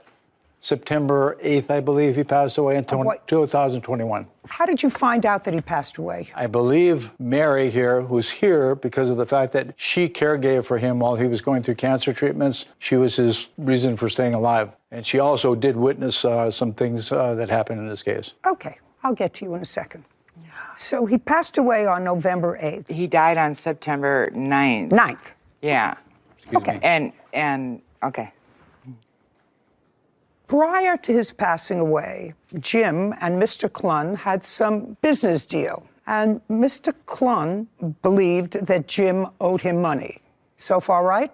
Correct. And after Jim died, Mr. Clun went to Jim's home and took several things from the home to satisfy that debt. No, I did not do that, Your Honor. I never came back to the house. I never took anything. Everything I received prior to his death. Okay. Tell me when you received the gun that belonged to Mr. Lukoski. Looks like 5/20/21. Can I see what you have that indicates that you received the gun in May? Because you gave it to him about a month before he died? Approximately a month. Well. Could have been a little longer. It had to be longer. Okay. I picked it up the 5th month. In May? Yes. Okay, and you couldn't have given it to him in August? Yeah, you're right. It had to be before then. Okay. And tell me the circumstances, because that's what this case is about. Mr. Lukoski claims that it was his gun. It was a loan. You had no right because you took it. You got it, evidently, you want to tell me, from Jim, and then subsequently sold it. Yes. Yes. Okay. So I want you to tell me the circumstances surrounding your getting possession of this gun in May of 2021. Jim was in need of money, so I loaned him money, and in trade for the money as collateral, he said he would... Okay. And I'm going to let you tell me this because Jim's not here, so I'm going to have to get more specifics from people who were his caregivers to buttress what you're saying to me. He needed some money. How did you know him? Best friends from high school. And you remained friends? Yes. How did you find out that Jim needed money? Jim called me up, and he was getting scammed, but he wanted the money, and he told me he was getting scammed by whom? I don't know who it was, but anyway, I would give him $2,500. He would go to the post office and mail it somewhere. But every time he did that, I would receive collateral of motorcycles or guns. Just a second. I want you to run this by me. Jim called you and said, I'm being scammed? No. I think he's being scammed. I don't care what you think. Okay. What you think is unimportant to me. I want you to tell me the circumstances surrounding the money that you gave to him. He called you and said... He needed to borrow money. I borrowed him the money. No. I need to borrow money. Had you ever loaned him money before? Yes. Often? No. In the last year of his life, I did probably a half a dozen times. Just in the last year. So when he called you and said, I need to borrow some money, the reaction, even from a best friend, would be, of course, if you need money, tell me why. Right? That's a natural question. And so that's what you asked him. Tell me why. And I asked him that question, and he said he was going to be receiving $1 million or $2 million in the next few months. Okay. Lukoski claims business owner Gene Clunn owes for a semi-automatic rifle. So did you ask him how? I asked him how, and he said he had it all planned with this guy he was sending the money to. That's all he told you about it? Or did he go into specifics? He did. It had to sound interesting to you, Mr. Clunn, because if my best friend called me and said, I need to borrow some money, and I said, tell me why. And she said, because I'm going to come into $1 million shortly, but I need to borrow money to get it to this guy before I get the $1 million. I would say, explain that to me. And I did. And he said... And he said... He said that he would be receiving money in the next month or 2 months. Mr. Clunn, then you would say, how does that, and can I get in on it? You know, if I'm sending you $2,500, which is what you said you gave him, I would say, oh, gee, $2,500, that's a reasonable investment, and I'm going to get a return on my money of $1 million shortly. I would say, is there any piece of that for me? I didn't question him. He just wanted the money, and he said in return for the money, he would give me the motorcycles and guns as collateral. Okay. May I please see the written agreement that you had? Verbal. So other than you and Jim, nobody knew about this agreement? Not that I'm aware of. Now, when was the first time you gave him money? Looks like May. May? Of 2021. Okay. And when was the last time you gave him money? 7/6/21. Between May of 2021 and the beginning of July, how many times did you give him money? 4 times. And you have that documented with bank records, etc. Right here, Your Honor. Okay, great. And tell me how much in total you gave him. $7,500. Kevin, would you bring me the documents that Mr. Clunn is looking at, please? So in total, you gave him $7,500. And in return, according to you, you took possession of how many motorcycles? 3 motorcycles. And they belonged to Jim? And he signed over the titles and everything to me. Well, they were collateral. Right. But he signed over everything and gave me the titles for everything. I see the titles to the motorcycles. They're sold, ma'am. Interesting. As well as the rifles that I got also. I'm just asking you, do you have the sales receipts from the 3 motorcycles? There were 3? Did you say 3? Yeah. Do you have the sales receipts from the 3 motorcycles that you say you sold? No, but I was paid $5,000 in cash for the 3 How am I supposed to know that, sir? Okay, you sold well, 3 anyway, motorcycles. Okay. How am I supposed to know? I mean, all of this is coming out of nowhere, actually, with no proof whatsoever, unless you're prepared to give me some flesh on this bone of a case. Could you stand up? Your first name is Mary? Yes, it is. What's your last name? Wellman. Were you Jim's caregiver? Yes, I lived in the upstairs of his house. Were you a tenant? We were friends since the late 90s when I first moved to the area. So regular caregiver of his, or were you just as needed? He developed cancer in the late 90s, and I stayed, then I lived with him in the first 2 years because of the 50-50 survival rate and the constant trips to the Mayo Clinic from where we lived were an entire day trip. And then after about 3 years, when he was kind of back on his feet again, I moved out, but we remained friends and we rode motorcycles together and we did lots together. And so you lived in the house? Yeah, and I moved back in okay. Okay. Were you living in the house when he bought these 3 motorcycles? 2 of them I was. A dual sport that he had changed or upgraded to ride a little bit more rough terrain, possibly into Canada. Okay, just to... Okay. Yeah. That's why that much flesh on the bones I don't need. Okay, I'm sorry. Did he buy them new or used? He had bought them used. In approximately what year? Well, would have been during the cancer, and so it approximately 2000 to 2003. Do you know anything else about his dealings with Mr. Klun? I do know the motorcycles were in the garage when Jim died. No, they weren't. Don't. Okay. Don't speak.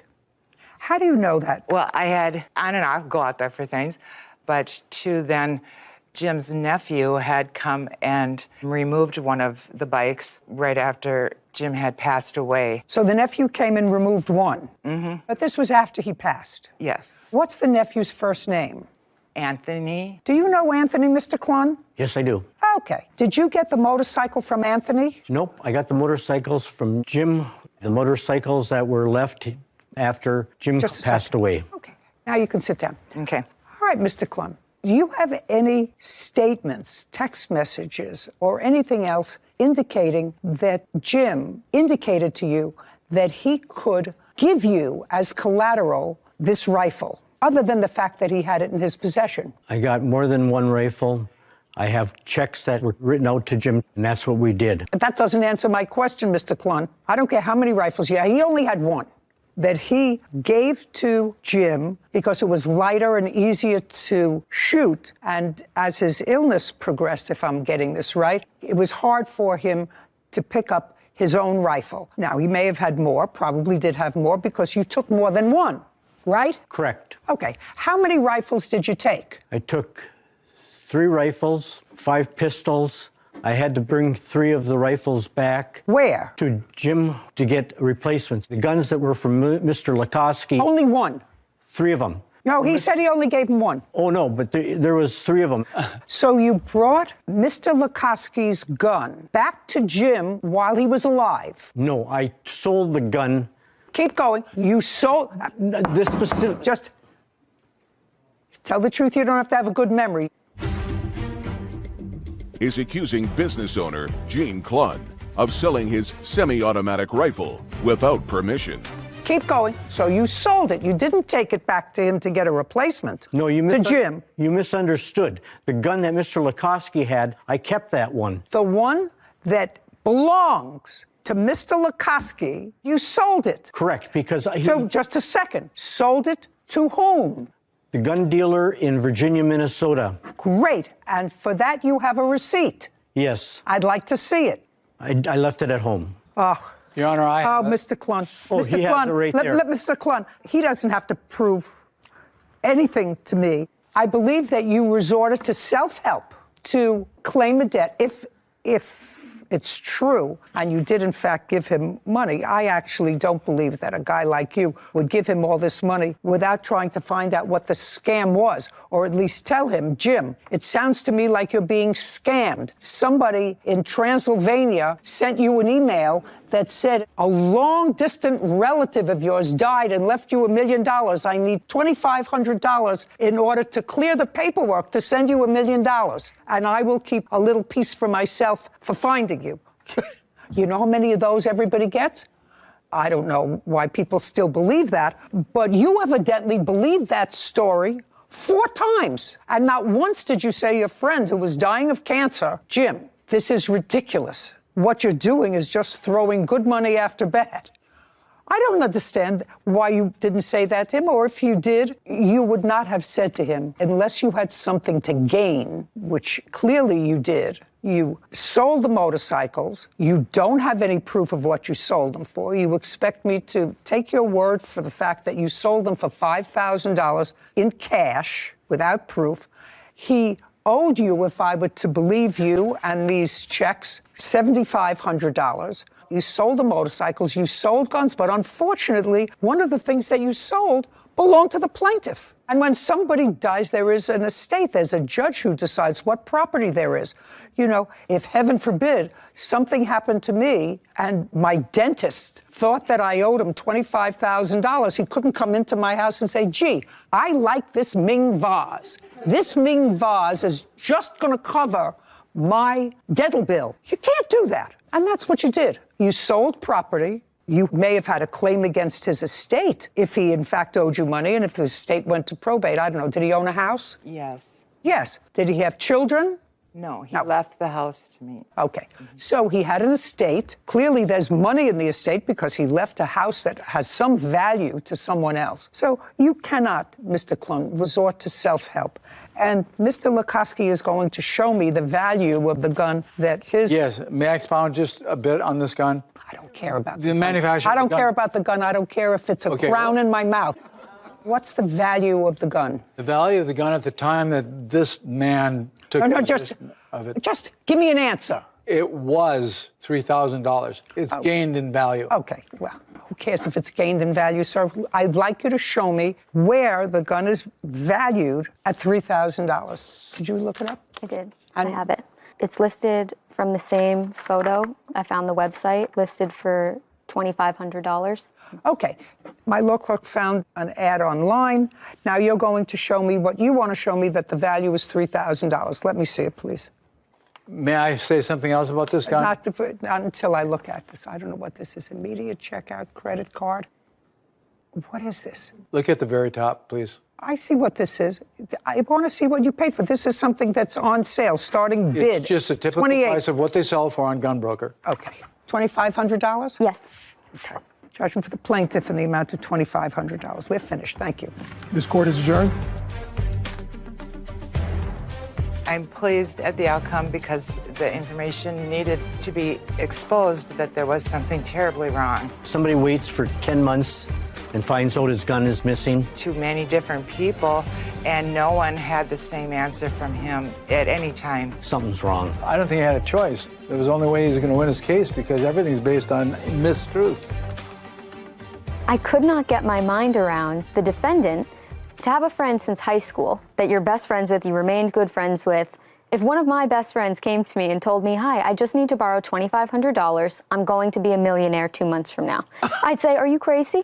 There's so many of these scams going around. I know I've seen your phone sometimes gets tripped up with the scammers and in the middle of the night ringing off the hook. It's unfortunate that people fall for these scams and really send their hard-earned money, sometimes that they don't have, to these scam artists, and they're never going to see it again. And I think that people have to be really vigilant. I know there's been warnings and things like that I've seen more publicized recently about scams and just how detailed and intricate they can seem, but it's really just... I get them all the time, as you said. Yeah. I have to go like this and then delete. Delete. Anton, please answer immediately. Your $3,000 refund is sitting here waiting for you.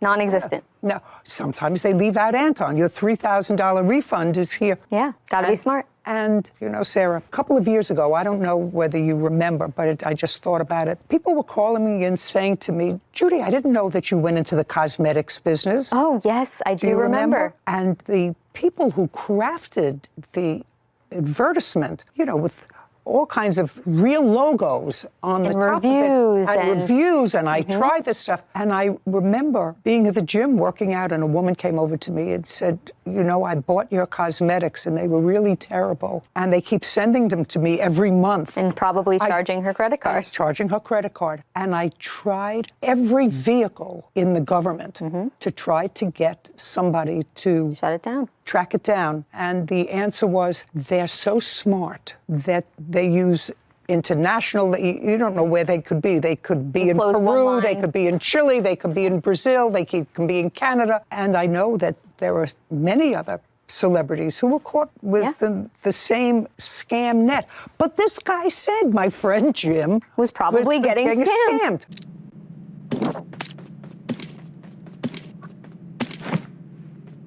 वगैरह तो नहीं कोई issue हो रहा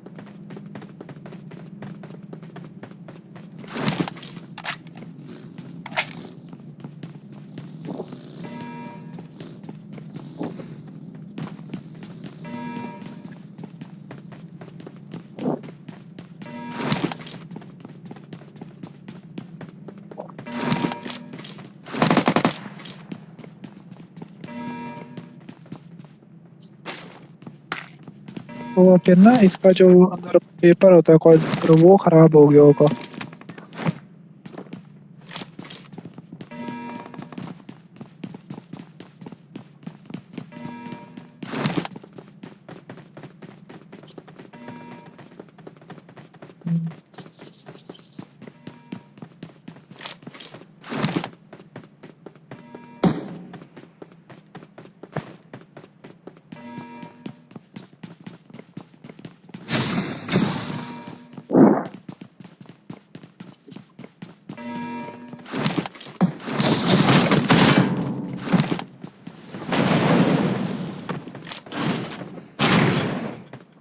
अच्छा नहीं है मैं इधर पेन एंटी पड़ी है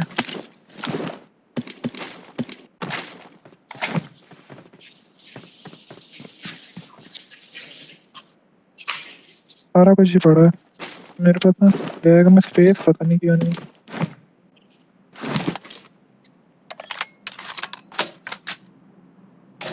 क्या होता है छोटा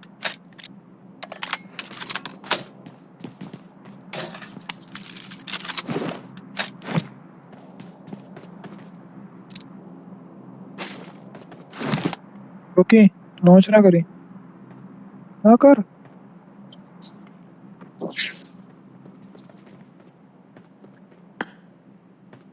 ड्रामे कर रहा है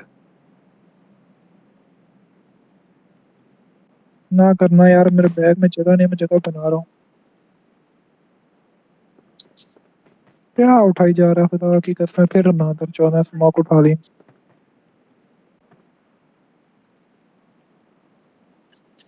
गुड हो गया थैंक्स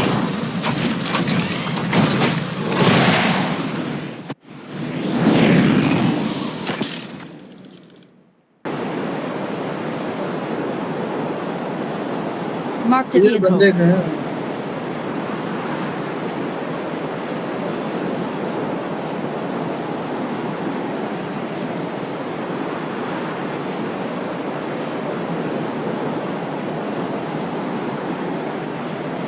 काम और तूने कहीं ESP वगैरह तो नहीं लगाया पता लगे बढ़ते ESP तो नहीं लगाया ब्लैक वाली जगह पे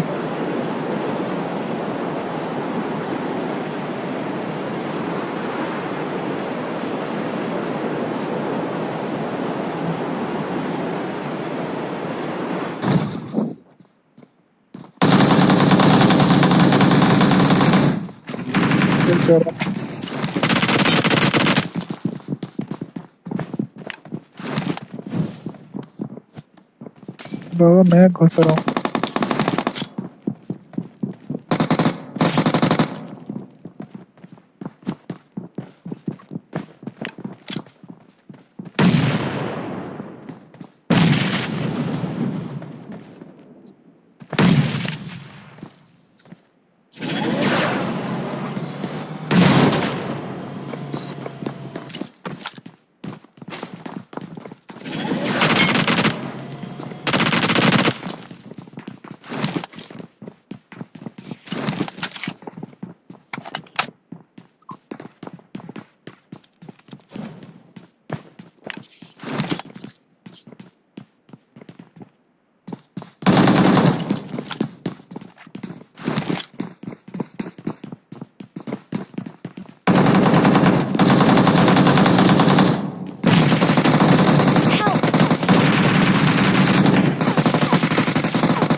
अगर मैं नॉक हुआ तो ये कहाँ आके नॉक हुआ मैं?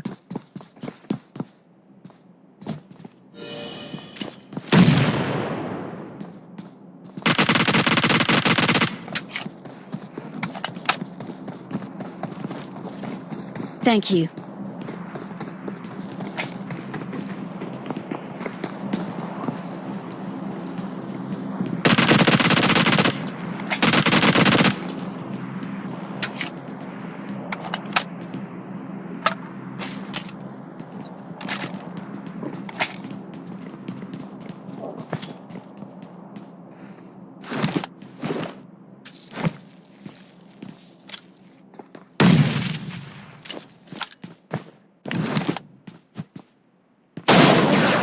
बोर्ड में तब था जब मेरे पास ना ग्लास नहीं लगा हुआ था।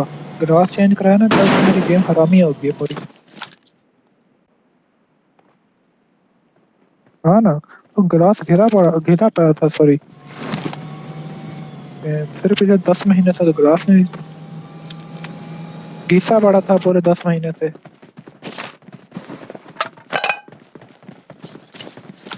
चेंज ही नहीं कराया। हैंड फ्री का इशू चल रहा है, वरना हैंड फ्री लो ना और भी थोड़ी अच्छी हो जाए। एक लिए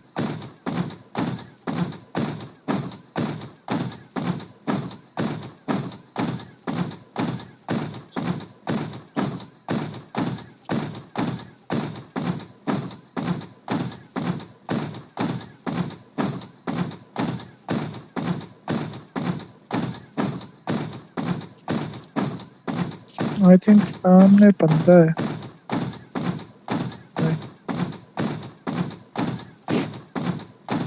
इन दो चंगी तरह बंद करिया करो, चंगी तरह बंद करिया करो। रेड जोन से बचाएं बस। अबे कुछ भी नहीं उखाड़ सकता।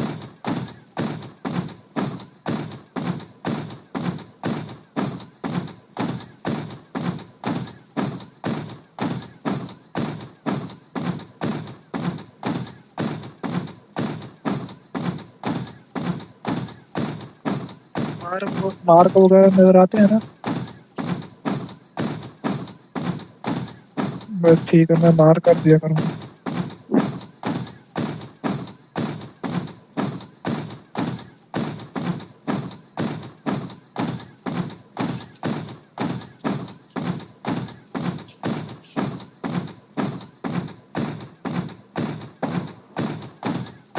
लेफ्ट पे बंदा, राइट पे इवेंट पे कोई नहीं है, कोई नहीं।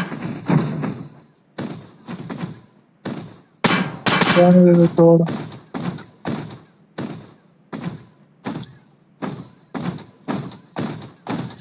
कहाँ से मार रहे हो?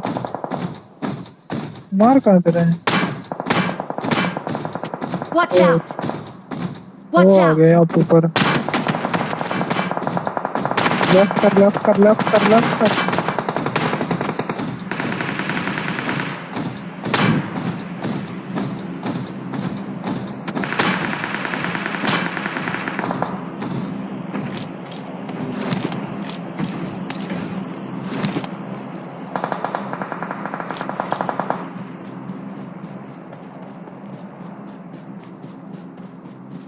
चाचू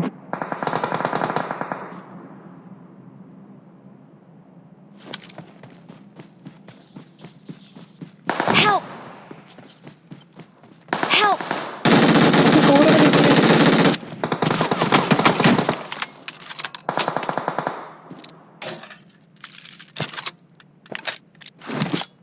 यार किसने कवर में रखा? मैं आ रहा हूँ आपसे।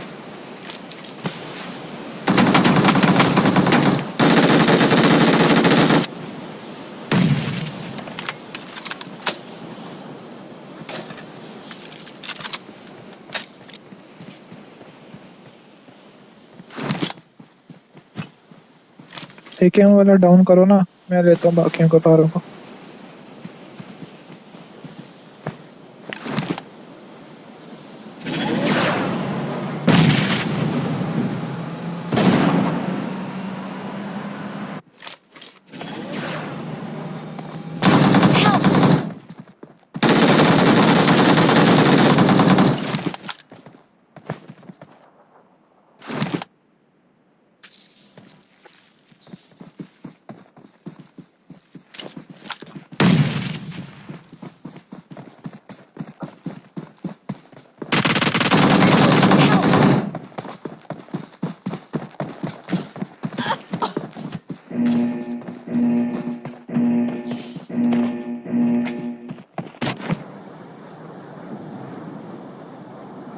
आओ वापसी आओ जल्दी इधर।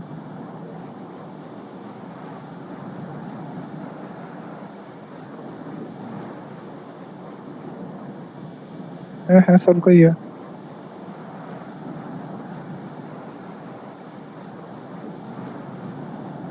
इसलिए पीछे उतरा हूँ।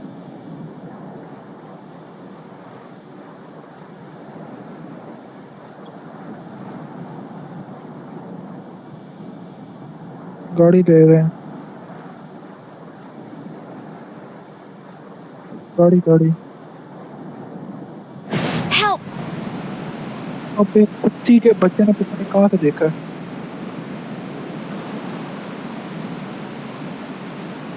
खोती के बच्चों कैंपर के नाम चोर चोर कैंपर।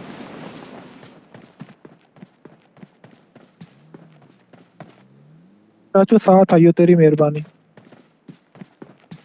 देख चाचू, अल्लाह की कसम गलत बात है यार। कहाँ उतर रहा है? अपू तो सबसे पहले बढ़ेगा।